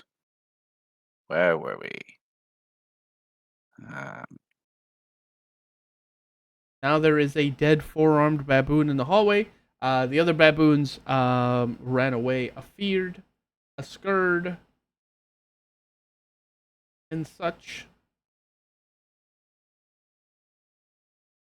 Yes, Snitsnark. Do we still hear the loud hooting down, like further away from the hall that responded when the lion roared? Like additional hooting? Oh yeah. All right, so there might be more coming. Is what you're There's a saying. portcullis at the end of the hall, though. So if Yeah. they're maybe on the other side of the portcullis. Well, that would be helpful. Well, I am going to have Fizzle try calling up a invisible stalker to just stay with us and help with the baboons when they get here. Sure, go ahead And and try. while he does that, Snitsnark will actually this time try to pick the lock, I suppose, on this door so someone can open it. All right, go ahead and try. So that's Dex for him to pick the lock? Yes, with advantage, sir. Advantage. Ugh. 14. This lock proves to be too difficult for your hands. I'm out of practice. That's you got comfortable. That's what happens, Snitsnark. You got fat and happy. Can I shoot the lock with my crossbow that pierces anything? You can, and the door will still be shut. That's fine. I just want to break the lock off. You Shoot the hinges out. Isn't that what they do? There Shoot are the no hinges? hinges to this door, actually. In fact, this is inset into the wall. Well, I can't do anything about it. I just walk away while Fizzle is trying to cast his thing. This is a lousy night Very for good. Team Snitsnark. Yomer, you are in the hallway. No invisible stalker this time. Yomer, you are in the hallway. You can very easily reach the room where these baboons were at. I want to go take a look at the room where the baboons were at. You said that there was a chair of some sort. You do so. You enter here, and you see, you see, this baboon had silver cups and some pewter tableware. A musty water barrel is by the door, while an enormous pile of pelts and clothing occupies the northwest corner. You can also see there is a nest here. The chair, it's heavy, about 50 pounds, so let's call that, we'll call it 3 slots. It's made of ebony with interesting and non-Thoftian carvings on its arms, legs, and backrest. It is worth 200 gold pieces or 400 if the iconography can be discerned and a proper buyer found. But on the table, you see a large silver goblet studded with citrines worth 1150 gold pieces in a small 2-foot ivory inlaid wooden box worth 95 gold pieces. And inside are 753 silver pieces. A magical looking stone and a potion. And as you search through the baboon's nest, you also find a cloak of protection +1. Nice. I'll put all that in the chat. Did was you this? want to take the chair? It's 3 slots. I can take the cloak of protection because I can wear it. I have a portable hole for that chair. I was gonna take a gander at this stone that you said was in the box next to the potion. Oh yeah, you're no mage, but this stone seems magical and mystical. I believe Ada's the mage. Ada, you only have Fizzle as a priest. wizard today, I believe. This is a magical stone. Do you take it? Yeah, I'll take it up and inspect it. You see if I take can it. find As you take it, you accidentally drop it. It's so smooth. And you watch as the stone jumps right back into your hand. I'll hold it up in front of my face and stare at it Oh, you do so. at eye level, and then I'll let it go. You do so, and you watch as it falls. It hits the ground, and then it floats casually either right back up into your hand or right into your backpack. You, sir, are the proud owner of a returning pebble. Nice. This is a stone that all it does is it takes up a inventory slot. It is cursed. You cannot get rid of it. Could you shoot it out of a sling? Yeah, we have actually Chaz thought of that idea, and you can shoot it out of a sling and it'll come back. If you so felt Yeah, the need to. attraction. But let's if you're gonna take the chair will be 3, the goblet will be 1, so that's 4. The returning pebble you're stuck with, oops, so that's 5. The potion of vitality will be 6, and the cloak of protection 7, and then 7 slots if you want all the silver. Oh, I've just got room for. Oh shit! No, I don't. I'll have to. I'll take 7 slots for the silver. Okay, so you're gonna take all 753 silver. Yeah. Very good. Oh, the box is another one, so you guys need 8 slots for everything else. Okay. You're gonna note that And down, I'll Jeremy? offer it. Yeah. Yeah. Okay, so Jeremy, you'll grab everything else, or you're at least using your inventory for it. And then Sir Belvedere, you're grabbing the silver. Silver, yeah. Very good. Right, for experience, let's give you guys, let's say 1, 2, 3, 4, 5. We'll give you guys 5 experience for all the silver and the magic items. And if you have a retainer, you have to percentage that, right? Yeah, but save that until you do after your carousing. 5 experience for loot. Yeah, because then once you have a final total number, it's easier to divide that way than as you go. I guess. I guess you can do it as you go. Yeah, you're right. I mean, it's a little. Remember, I do give 1 experience for keeping track of the money and 1 experience for keeping track of the experience at the end of the game. But anyways, that is what you find on the inside. Relix, you are up. Your stonebound sentry is stonebound. Where was this that he found? Just right down in here. Oh,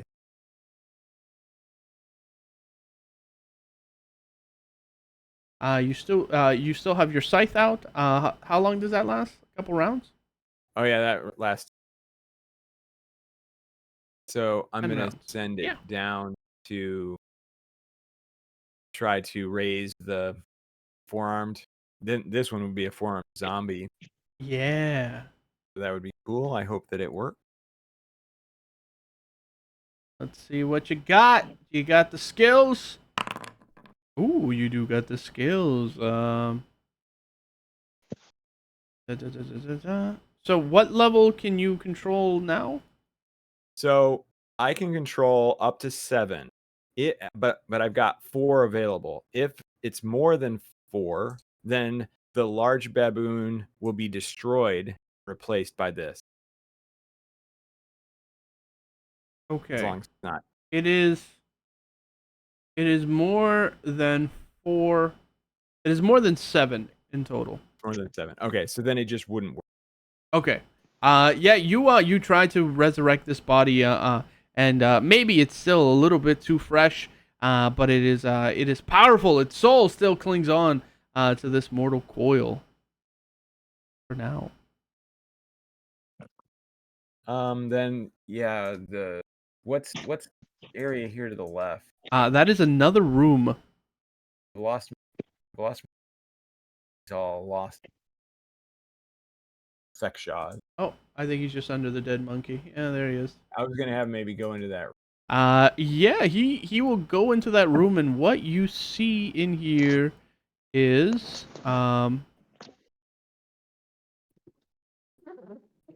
that I may have read the wrong room description. Yeah, no, I totally did, boys. Flip the Funny. rooms. I'm flipping the rooms. In here, you see a battered woman. She is dehydrated, and emaciated, and she looks like she is about to die or is dead. She doesn't seem to have vocal cords anymore. Is she human? She is human, yeah. Is she like tied up or something? Just laying yeah, on the she's floor? chained to the wall by her ankle.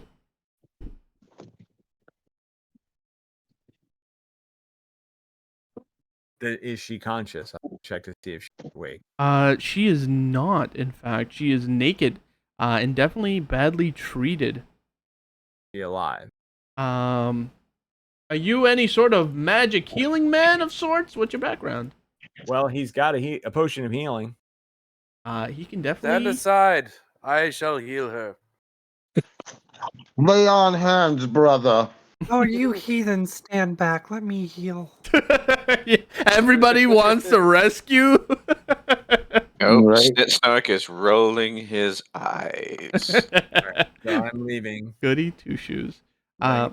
Very Yep. good. You leave and you look down here, and there is a long hallway, a sort of secret passage that looks like it leads to another room to the west. This is the way those monkeys ran.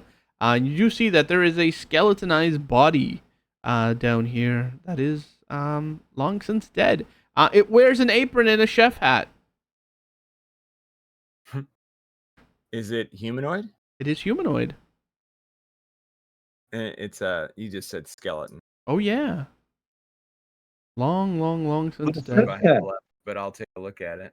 You take a look at it, and it's been picked clean. It's just a skeleton. The only thing that remains on it is this now dirty white apron and a chef hat.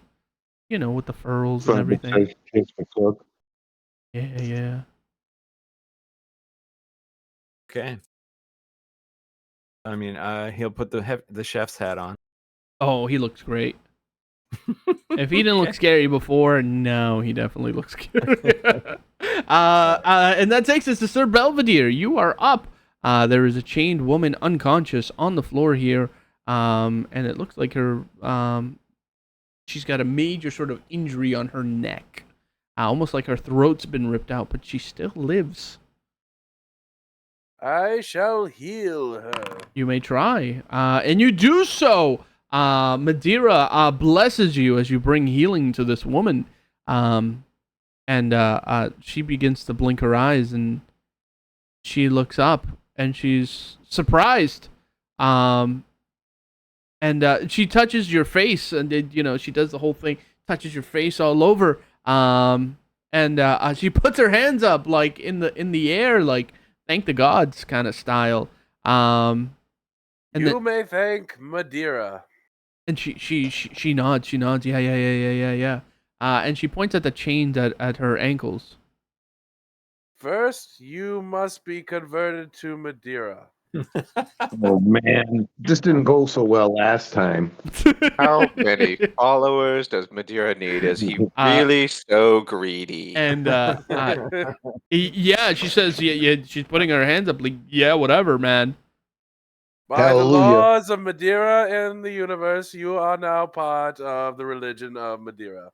And she gives a thumbs up, and now she points at her chains again. Face palm. See, I cannot help you with your chains. You took advantage of that poor woman. She You should crosses pretend her you arms. Like, Yeah. really? Isn't it chaotic? You have a sword, right? Just use your fucking sword that can cut through anything. Oh no, that was the other guy. Just use your sword. I have the thrice blessed sword. You bring down the thrice blessed sword on those chains that bind her, and they bind her no longer. She is now free. Well, the chains will still be dragging behind her feet. Well, right? you So know she what could I be a little mean. noisy. She's not chained to the wall, asshole. And she runs over, and you see that there's actually a bed in here, and it's just sort of straw and old shit. And she pulls out a chest from under the bed, and Not where I saw this going. she opens it. And inside you can see that there is a book, 2 quill pens, some sort of really wicked-looking inkwell.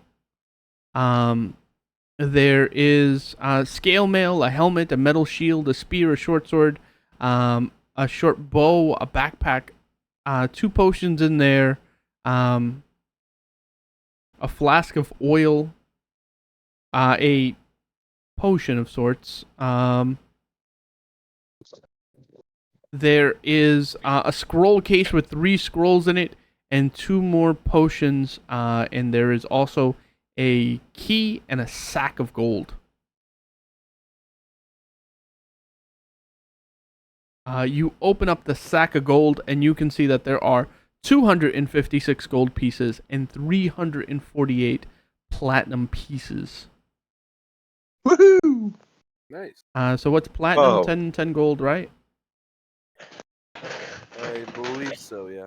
I believe the laws of Madeira forbid wealth of any kind. We'll hold that for you, don't you worry. Okay, so you guys are gonna need 1 for the book.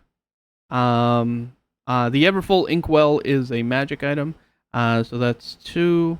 Did you want to take the chainmail, the shield, spear, short sword, anything like that?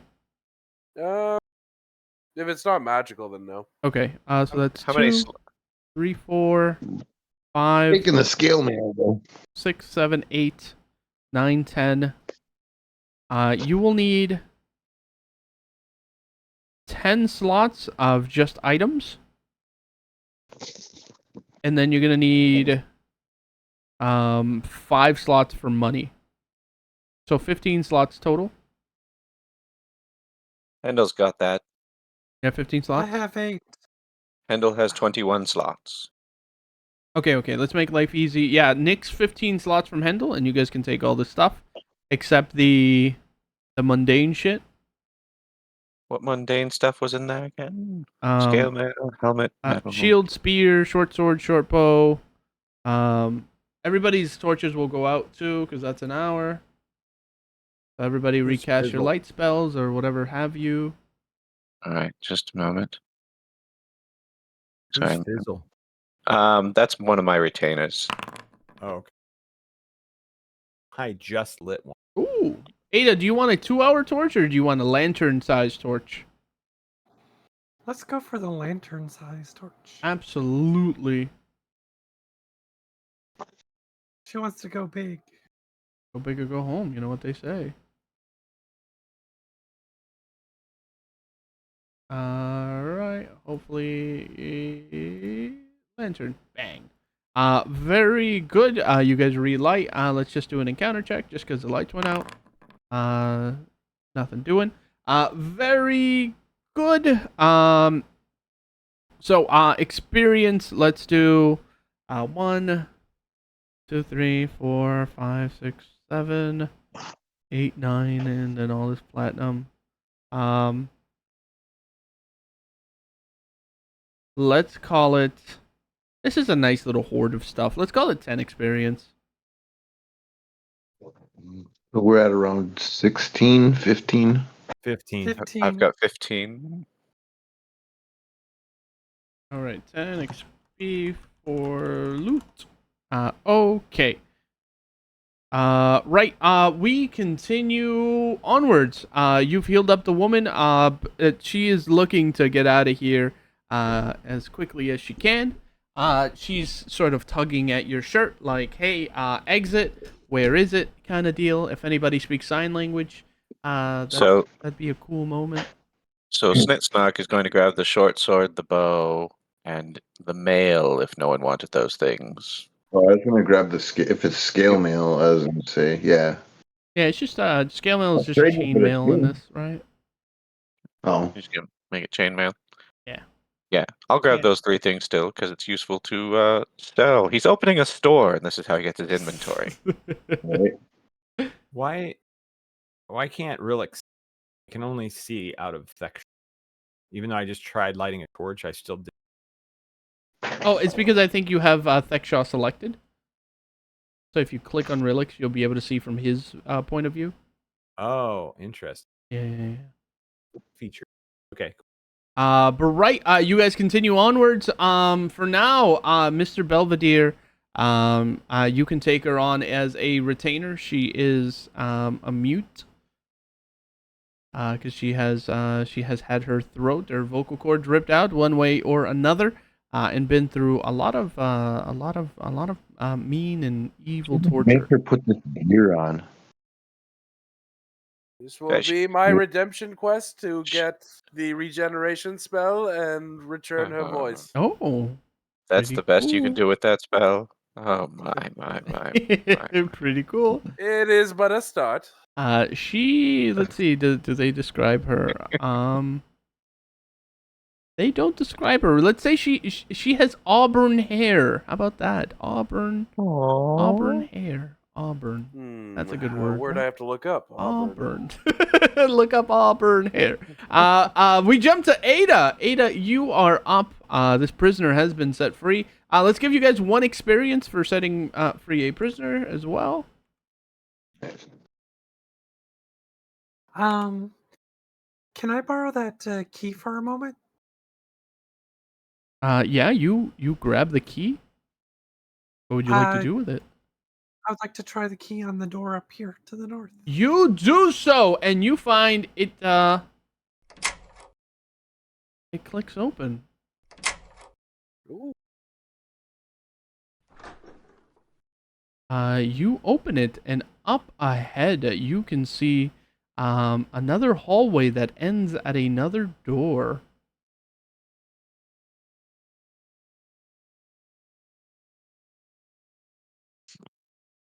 We got this. Okay. Not it. I opened the last one. I Oh, apologize, there's a huge door woman. right over here. We must check one more hallway. Yeah, you come up to the door, and you feel like the tips of your fingers begin to you feel like the pricking of needles, like almost like when your leg falls asleep or something. Just on your fingertips. Oh, and you leave immediately. Yes. Oh, that's not a bad thing. You're fine. No, Trust she me. met a little ropey dude last time that she gave a big kiss for. She doesn't want to do that again. Hey, as long as you don't feel chills, chills are bad. Heat is bad. Numb fingers, no problem. Leveled rating, that's bad. Yeah. Ada, Constitution loss. you back away from the door, Ada. If something gives you a funny feeling, and you ain't about that life. Better someone else than you. What would you like to do? Anything else? Yeah, she's just gonna move a little further away. Okay, very good. You're on the corner. Yeah. You make sure you're out of the corridor, and then we jump back to the top of the initiative. Or do you want to command your hireling there, your retainer, to open the door? No, she likes her companion too much. Okay. Very good. Smart move, some would say. Snitsnark, there's a door. You don't open doors, though, so what shall ye do? I'm going to say, hello, Mr. Belvedere. I believe there's a door up there with evil lurking behind that you must vanquish. You say. Yes, I say vanquish this evil. Yeah. When did Snitsnark turn into a British gentleman? Hello? It's the Belvedere effect. That should have been the party name. The Belvedere effect. Well, it's too late because he's probably going to die now. Well, who And knows? as he does, don't worry, I have your back, Belvedere. You close the door behind him. And lock it. Hand me that key. Here you go. All right, now that we're rid of him, let's go do some real adventuring. Sorry, lady, your priest is gone. And she says, "Thank you." If she could Wait, you speak, can't speak. she does the thank you, the hand to the chin. Oh, right. Yeah, I don't think a sign language was invented yet. Anyways, you've just invented it. Snitsnark, doing anything? I am hiding Good move. around the corner from the door so that I have kind of a view. I can pop out and... Yeah, just like Pop Ada, something following if need Ada's be. lead. Well, I want to shoot something. I No, just don't want to be sure. seen doing it. Sure. So, Okay, very good. Hendel is standing in front of me. He's the wall I'm hiding behind. And Fizzle is taking up his rightful place, cowering in the back, Yep, realizing that behind the he has statue. failed dismally. Uh, Moving on. Very good. Yomer, you are up. There is this door up ahead. Belvedere is in the hallway near the door. Further south, because you were picking that other room clean, you can see that there is another door past the secret door, and you can also see that there is a portcullis. And you hear more of that hooting coming from that southerly direction. And in fact, what you hear is kind of like if you grabbed like a chain link fence and you shook it. It's king king king king, and you hear king king king king king, Man. as if someone is pulling or pushing against that portcullis down towards the south. Wait, was that going Uh, on during my turn? Because if so, I would nuke him with a fireball. yeah, I'll let everybody know what I hear. Yeah, it doesn't sound like it's very successful or like anything is happening, because you're about near to that. You're near that thing. Maybe we should take the money and run. I'll take in how near to it am I? Can I get a visual on this fence on the Yeah, portcullis? you can definitely get a visual on this portcullis I'm gonna here. peek. I will tell you Stand up. right. Did you light a new lantern or torch or anything? Yeah, I have a torch. Okay. Very unlike you. You're usually the lantern guy. Okay, you light that sucker up, and what you can see out ahead of you is there seems to be some sort of landing. The portcullis here looks like there is a lever on this side that is broken, as if someone sabotaged it or something. And as you get closer, you hold up your torch, and it's sort of dim. And as you hold it up, you see the screaming baboon, and it's shaking the portcullis, and he's trying to rip you to fucking shreds. But he can't get the gate open. And you laugh, maybe. But there is a door close to you on your right hand side, if you're facing southward. You know what I mean?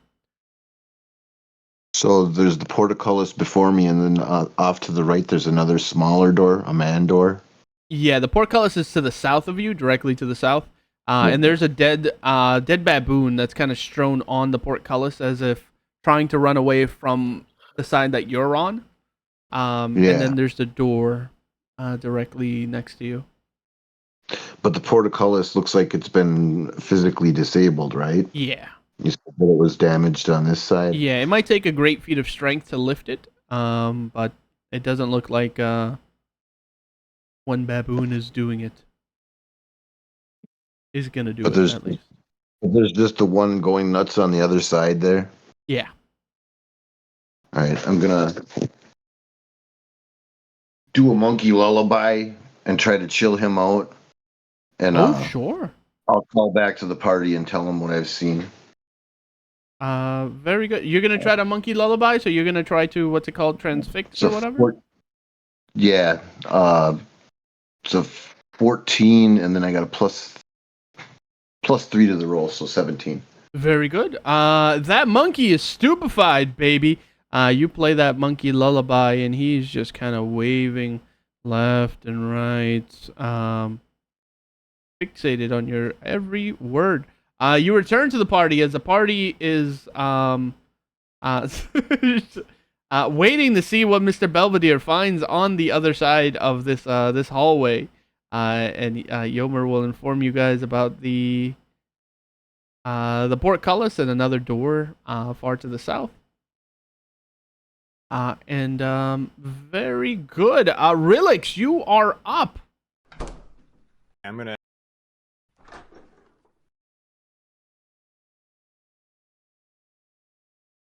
I'm gonna go to this door that's on the west side, examine it and listen.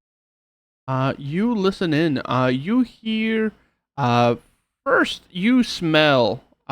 It smells. Disgusting. It smells like death inside. Well, then Thexshaw would be right at home. And you listen at the door, and you hear, ragged breathing.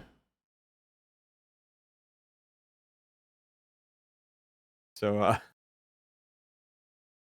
he's gonna try to open the door just enough to. Yeah, you do so. You open the door just enough, and as you begin scanning the room, do you have a torch or lantern or anything?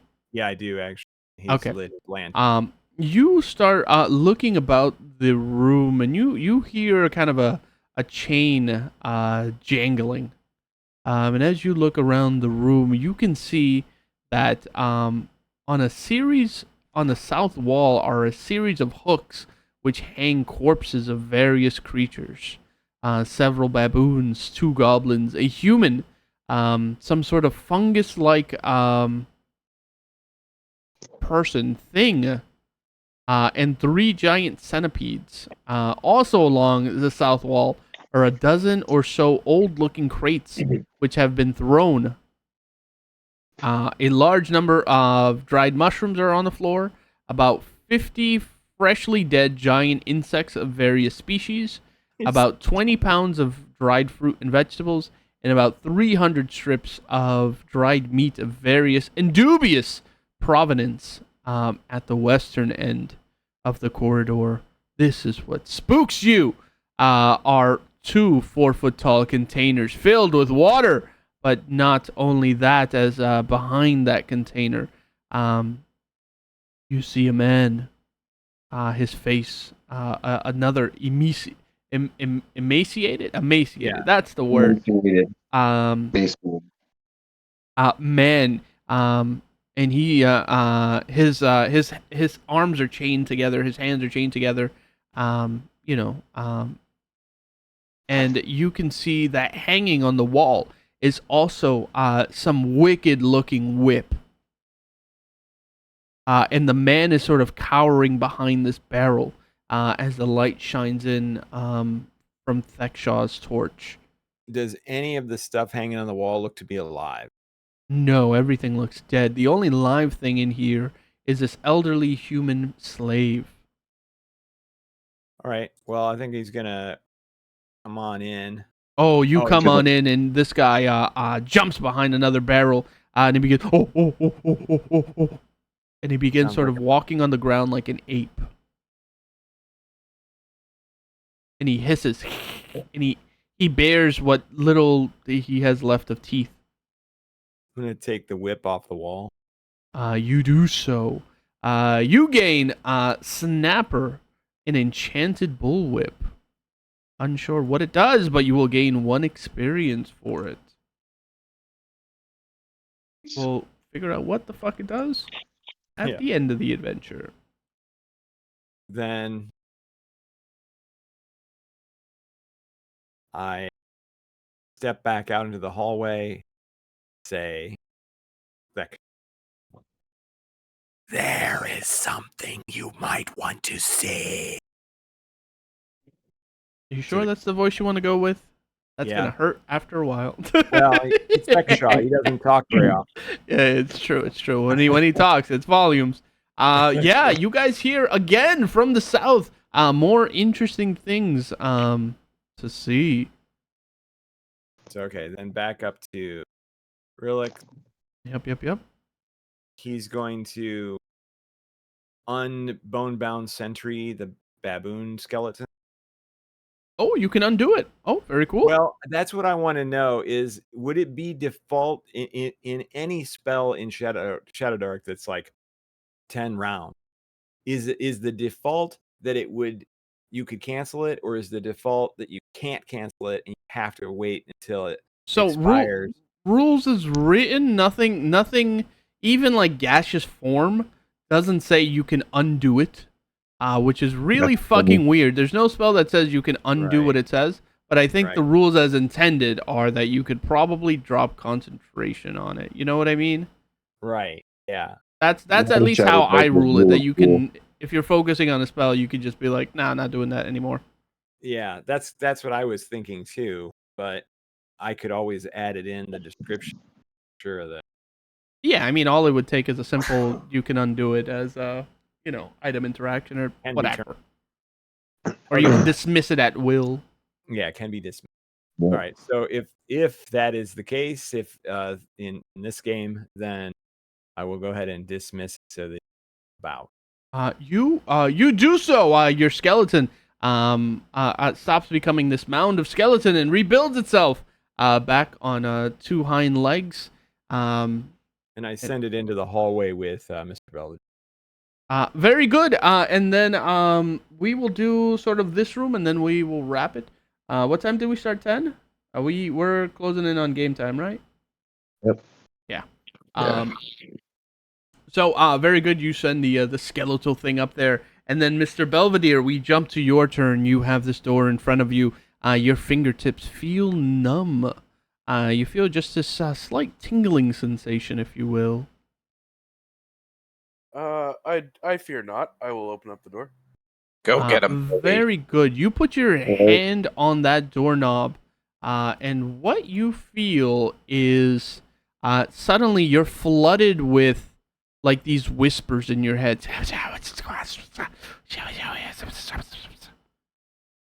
And you instinctively let go of that doorknob, and you look at it.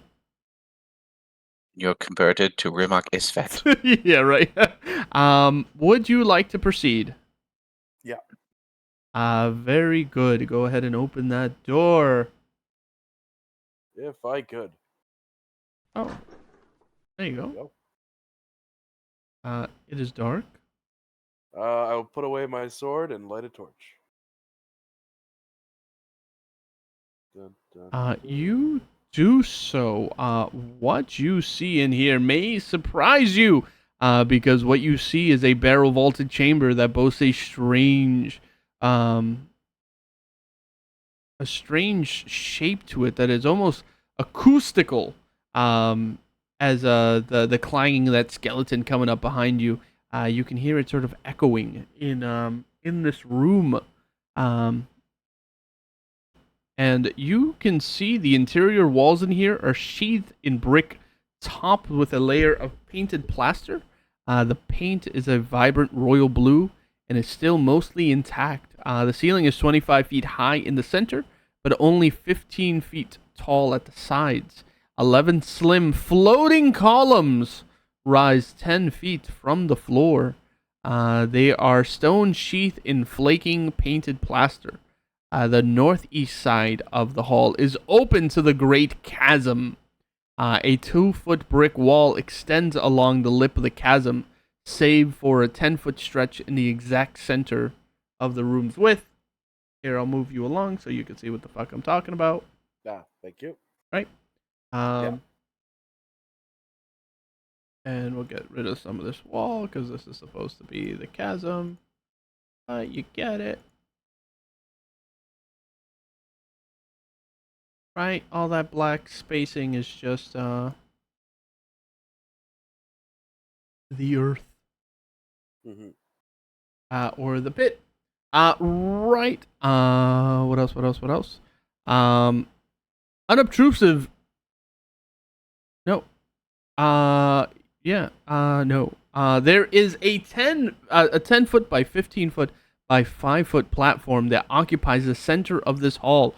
On it is a 7 foot diameter by 2 foot tall stone disc from which protrudes an iron rod holding an ivory oliphant.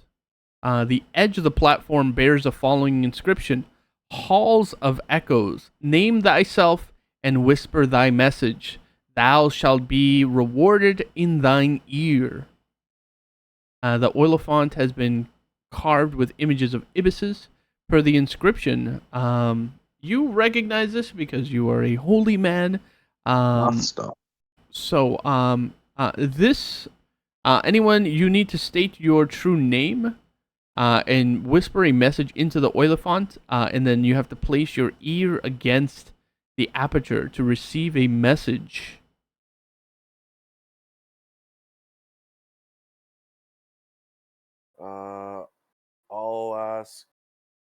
I'll state that I am Tarragon Belvedere, and I would like to know where the Stone of Galore is located. Roll me a d12.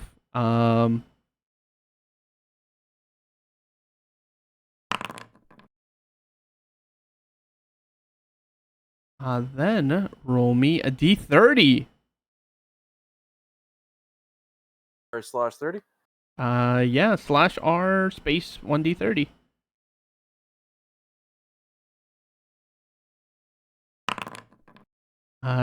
10.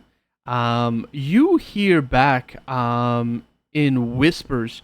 All the whispers sort of flood into your head at once. And then the only whispers that you can make out say, "I wish for 1,000,000 gold pieces."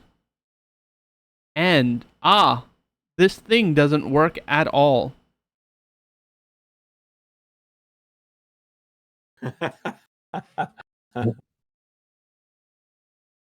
Okay, would anybody else like to try the magical rock? Ada would like to. Very good, Ada. Speak your true name. Ada Silkian. And then roll a d12.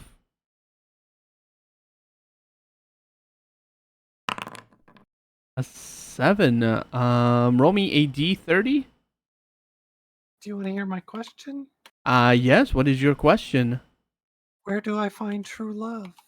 Oh, let's see if you get a response. An 18. The whispers. You as well. All of you can move into that room if you like. Just so you get that map information. 18. It says, Mirko memorized read magic again last night. Why?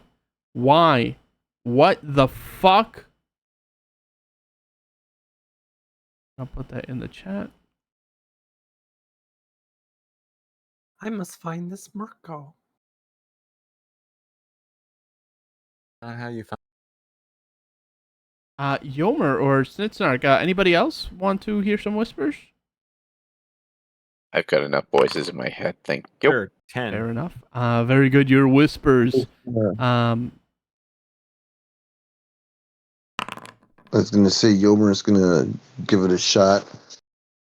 He's gonna. Alright, hold on. Okay. Roll me a d20, Relix, in fact. Oh. Yeah, not a d30. Yeah, these are different. An 8. You hear back. Lord Arpotas has been dabbling in summoning dangerous entities. He doesn't think I know, but I do. I see his eyes when he returns from his secret tunnels and can tell.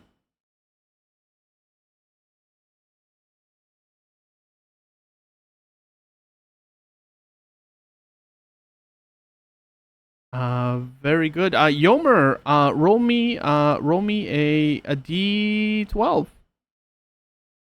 12. 9. A 9. Roll me a d30, or I'll roll a d30 for you. Yeah, you would. You got a 5. I wonder if baboons can mate with humans. I'm certain they can. I'm out. There's someone freaky in here, baby. Right. No secret passages, anything fun like that. Yes, in fact, you do find a secret door. The door is small, 5 feet by 6 feet tall, and difficult to detect. But you do see it rotates on a pin, and can be opened by pushing on the upper or lower part of the door. And I'll give you guys one experience for that, and that is actually right over here. I'm gonna tell Belvy to lean on this. I'm not gonna tell him there's a door. I'm gonna say, hey, why don't you lean here and take a load off for a little bit while people get their whispers. Why, thank you. You're very welcome. I've been quite tired. I step away. Very good. You lean on this door. What happens is the door opens up, and you will find out what's behind that door next time. As we are over time, and it is time to dawdle. As you guys hear, the running of the apes. They're coming. There's an ape that's coming up the cliffside, and he's not alone. He's accompanied by 4 other 4-armed gorillas, and they look pissed. Anyways, you get it. But right, you guys run for the hills. There's no time to dawdle, and you find yourselves back in Gosterwick, safe and sound. Did anybody see what happened to Belvy? One moment he was there, the next moment he disappeared behind He did that thing in the spinning bookcase where he spins around and he's somewhere else. Okay. Right. Who was keeping track of gold for today's session? I've got a whole list of everything we found. I haven't cashed it in, but... If you want to count up the gold, and was anybody keeping track of the experience? I think 3 of us were. I've got 18. Yeah. I've got 18 as well. 18? Okay. You guys can all take an experience for counting up that sucker. Thank you for doing that. So you said the chair worth 200 or 400 with iconography. Did you just say make it 300? Yeah, we'll make it 300. Yeah, we'll All right. meet halfway. That's fair. And then just convert all the platinum to gold times 10. You get it. And we've got a couple things to hand out. If you guys allow me just a moment to figure out what the fuck all these things are. Oh yeah, there's a shit ton of potions, weren't there? Yeah, there was a lot of potions too. Some scrolls.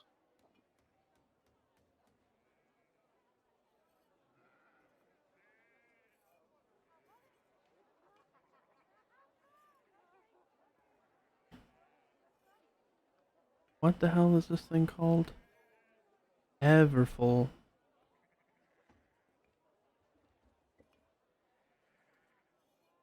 Everfull flask.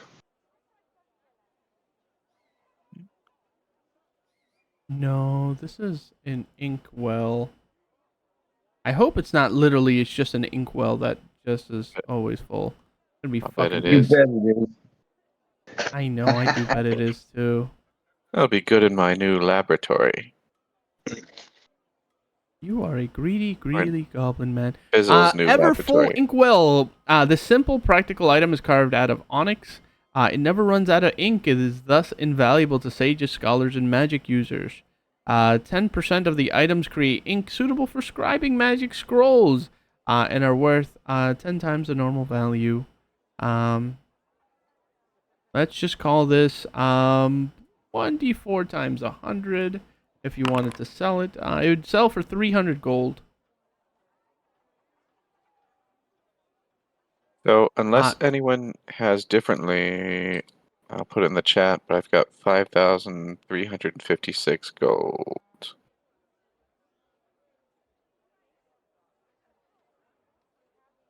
5356. Okay, very good. You gotta love the platinum.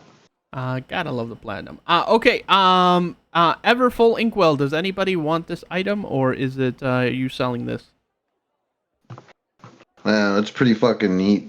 I'll roll off with Snitsnark if he wants it. Let's do it. Sure. All right. Go ahead. You guys can roll a d1. Am I rolling for you, Red? Yep. Get him. Sure. Red, you win by 1 point.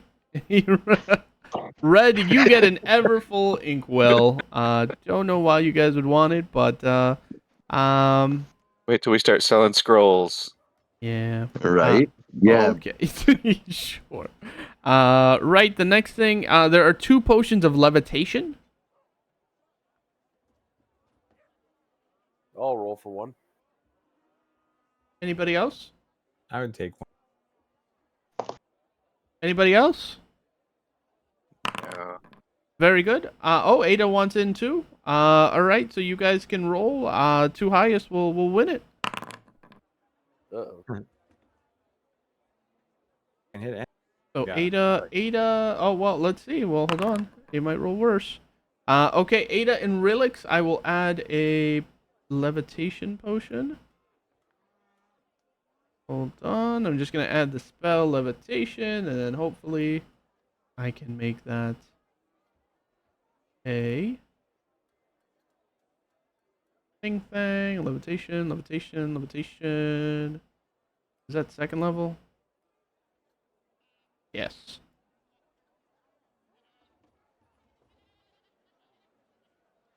All right, those have been added to your inventories, and there is a flask of oil of sharpness.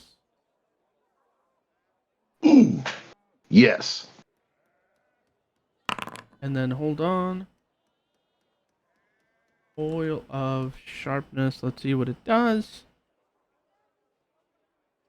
I think it makes shit vorpal. Applying the oil takes 1 minute. For 1 hour, the coated item is magical. Okay, so this one says it is oil of sharpness +5. So for Whoa. 1 real hour, this is going to make 1 weapon magical and give it +5. This is probably good on everybody. Right? Any How many takers? doses? Ada rolled already. Oh, I very lost. good. Ada with a 48. Snitznar with a 90. Red, did you want me to roll for you? Yep. Red, you rolled a 5.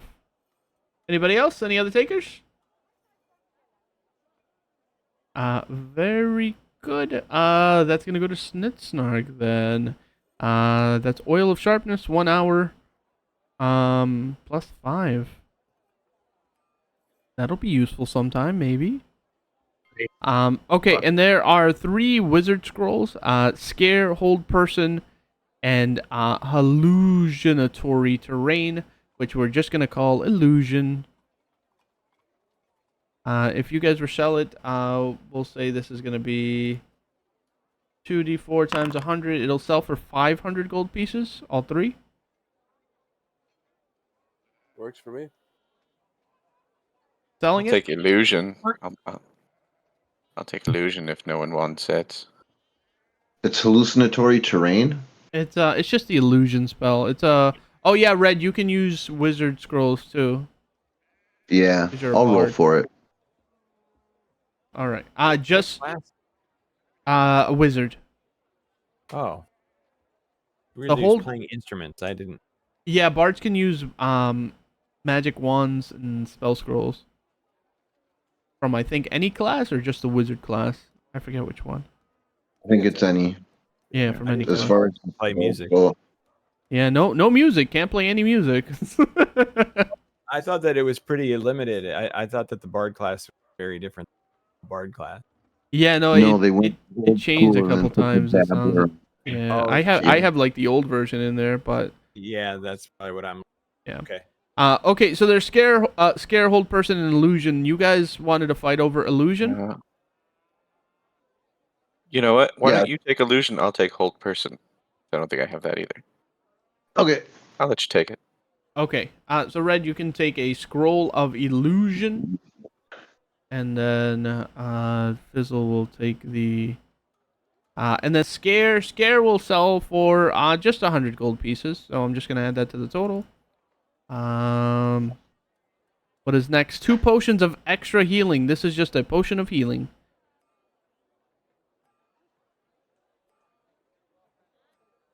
Potion of healing? Anybody? Oh yeah, on that. On that. There's 2 of them. Anybody else want to roll? Nah. Very good. Ada, you will get a potion of healing. And Red, you will also get a potion of healing. And those are based on whatever level you are, so there's no detriment. They're like the cure spell. No, I forget. It depends on what level you are. It gives you more healing or less healing. Oh, gotcha.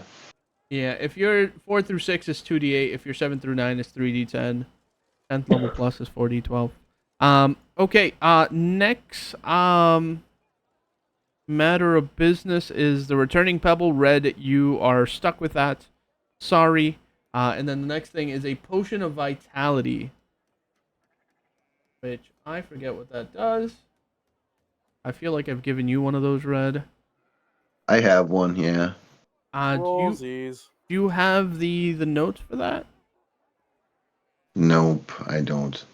Okay. I don't. Just to make it better, I've got a potion of life as well, and I'm not sure what the fuck that does. Potion of either. life extends your life. Potion of vitality. You regain the maximum number of hit points for any. It's it's a full heal. Full heal, Nice. and then you are immune. Cures any disease or poison affecting you. Potion of vitality. There Yeah. are how many did I I'll say? roll for that. There is a single one. People Good rolling good. rolls. Very good. Greedy goblin. Get it too. Ada, you will get a potion of vitality. I don't have a little slot for this, so you're gonna have to click on the little purple page icon and write in heals full HP and cures diseases and poison. Okay, thanks. And then cloak of protection +1. It raises your AC by 1. Any takers? Sure. I'm rolling for it. Ada, you rolled a Don't want 1. to give it up. Time to play the lottery.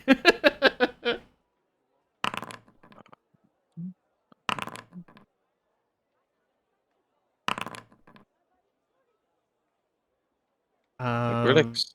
Very good. Relix! You get a cloak of protection +1.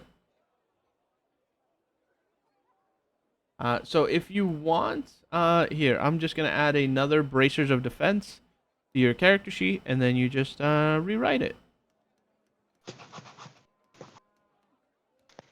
You know what I mean? And then I have to add in self. Yeah, and I'll show you how to do it. Bracers of defense, hold on. We'll rename this sucker to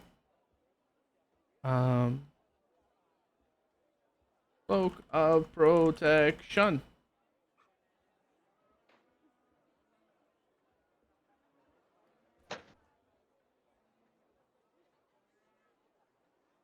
I don't even know if I've gotten all my stuff. There you go. So you're at 19 there. AC now. Good for you.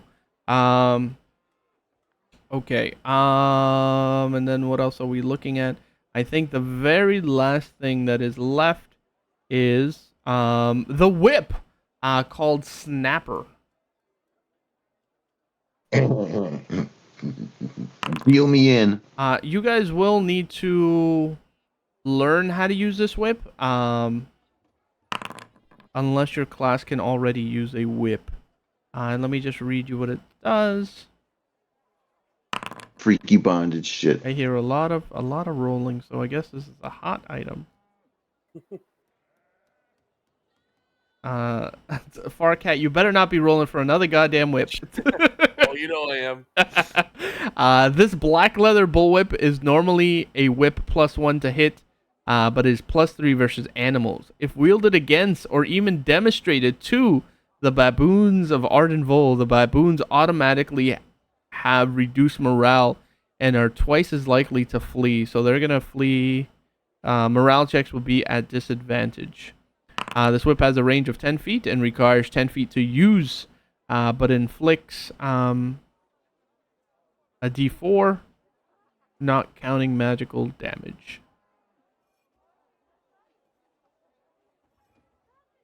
And I'll put that in the chat. Red, you wanted to roll for this as well? Oh yeah. Shit, this should Alright. actually be a plus item, I think. Red, of course, I roll you a 90. What are the rolls? The latest ones? Oh, Belvedere 68, 75 from Snitsnark. Very good. It looks like Red. You get a fancy new whip that you are going to have to learn to use. Remember, with your carousing thing, unless they changed it, you can roll a d6 bonus to your learn checks. Nice. Again, I don't know if they changed that for Bard. I don't know if they allow you to use the learning thing for it. But anyways, that is all the items. Today's grand total is 54.56. Divided between 5 of you. Each person is going to get 1,091 gold and 2 silver.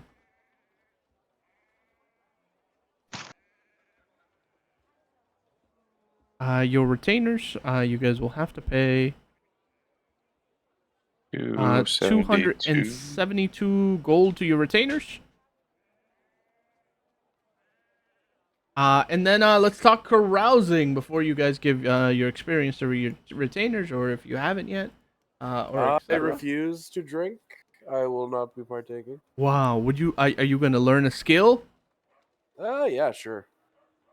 I wonder. I what you're will gonna learn how to speak Oh, reptilian. very cool. You may go I ahead and always try. glass to that. Red, are you going to use your d6 to learn, or are you going to use your d6 for carousing? Oh, I'm using it for carousing, baby. Okay, Red, roll your d6. Let's see. I got a 4. Okay. So how much money do you guys want to put in for your carousing? You currently have only 4 people to put in. How much do we already? How much did we get?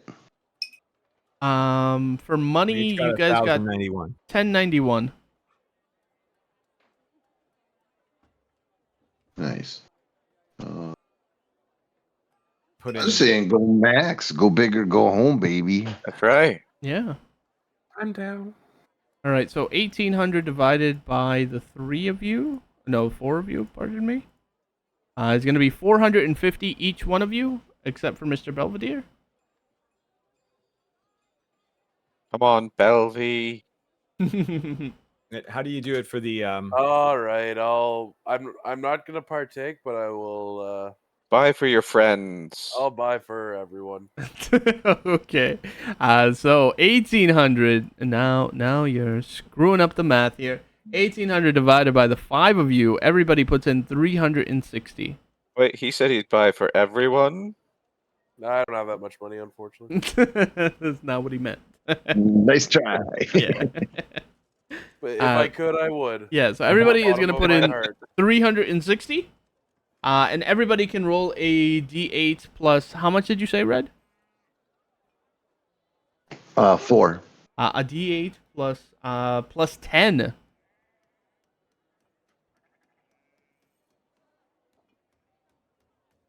God, I got a 16. do you roll it for the retainers too? No, the retainers will only get the experience, but you get the main brunt of whatever's coming your way, baby. 14. Pretty good. Anybody who got above a 14, Belvedere, you can do the carousing too. I refuse to drink. You don't have to drink. You can still You're be just part of the party. celebrating. It's a You celebration. put in. You're the DD. All right. Yeah. You're the Might be DD. a That's little right. wacky though. Like, Yeah. what is it? A D8 plus 10. Oops. Okay, 15. Very good. Anybody who got above a 14, you will gain 6 experience. And I need you to roll a d10, please. And then Snitsnark, you have to roll. Yep, perfect. And let's start with who made the roll first. Let's start with you, Ada. Ada, what level are you? Cut out. Oh, Ada, what level are you? Level 6. Level 6. What did you roll on your d10? 4. So that's a 94. Ada, you receive a Ring of Featherfall, which is also worth 250 gold pieces if you don't want it. Who is the next person? Let's do Rilix. Rilix, what level are you? 7. Oh, good for you. What'd you roll Yeah. on your D10? Roll D. 7. All right, so 97. You get an owl statue with 1 arcane eye blessing. Arcane eye blessing is so this is going to be an item. Arcane eye gives you advantage on a spell that you can use once a day. So once per day, the owl statue will give you advantage on one of your spells that you like. That's not bad. Well, so the arcane eye blessing itself, isn't that three times a day? Like you receive the blessing, and it's 3 times a day. It says owl statue 1 arcane eye blessing. Right. But the arcane eye blessing itself is that you get to use it 3 times a day. If you look up the blessing, because that is an actual blessing. Is that how? Or do you have to carry the owl around and let it like activate when you use I think you got to carry the owl around, and it says very specifically 1 arcane eye blessing. Right. But if you look up arcane eye blessing, the blessing is to have advantage 3 times a day. Oh. Oh yeah, because you have one of these things, right? Yeah. Yeah, because I don't know if it's supposed to be like the boon, because a boon gives you. It makes more sense if it's a boon, but this is just a treasure thing. Right. Yeah. I know the last time we looked at, like, it's been 6 months since we looked it up, and we just went with Yeah. the blessing option, but we want to do it just as, like, 1 advantage. Yeah, we'll call it Okay. 1 just because it says the number 1 there, and then I'll ask around how it's supposed to be interpreted. Yeah, we'll ask around how it's supposed to be interpreted, but for now, it's an owl statue. It's gonna take up a slot in your inventory, but it will give you advantage on 1 spell once per day. And if anything changes, it would be 3 spells once per day. Yeah, you know what I mean. Okay, who is next? Belvedere, what level are you? Level 6. Level 6, and what'd you roll, a 2? Yeah. That's a 92. You get a magic wand with a 3rd tier spell, a curse, and it is worth 250 gold pieces. Hold on, we'll do that at the end. And then Snitsnark, you're 5? Yes. And Snitsnark, you will gain a +3 magic weapon with 2 benefits. Worth 900 gold pieces. And last but not least, Yomer, what level are you? I am 6th.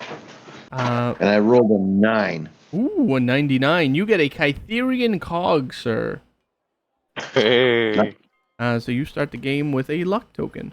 And you will get, that is also worth 300 gold pieces if you wanted to sell it. Hell yeah. Very cool. Okay, other than that, I will take care of that magic wand, and that +3 magic weapon in a second. But you guys are no longer, beholden, to the game, everybody. Fantastic game. Again, all of you who rolled over 14, will gain that 6 experience. I don't know if I missed saying that to all you. But right, that will be our game for today. Fantastic game. What's the You percentage? guys, Is it 25% goes to the? the experience is 50%. The money is 25%. Oh, okay.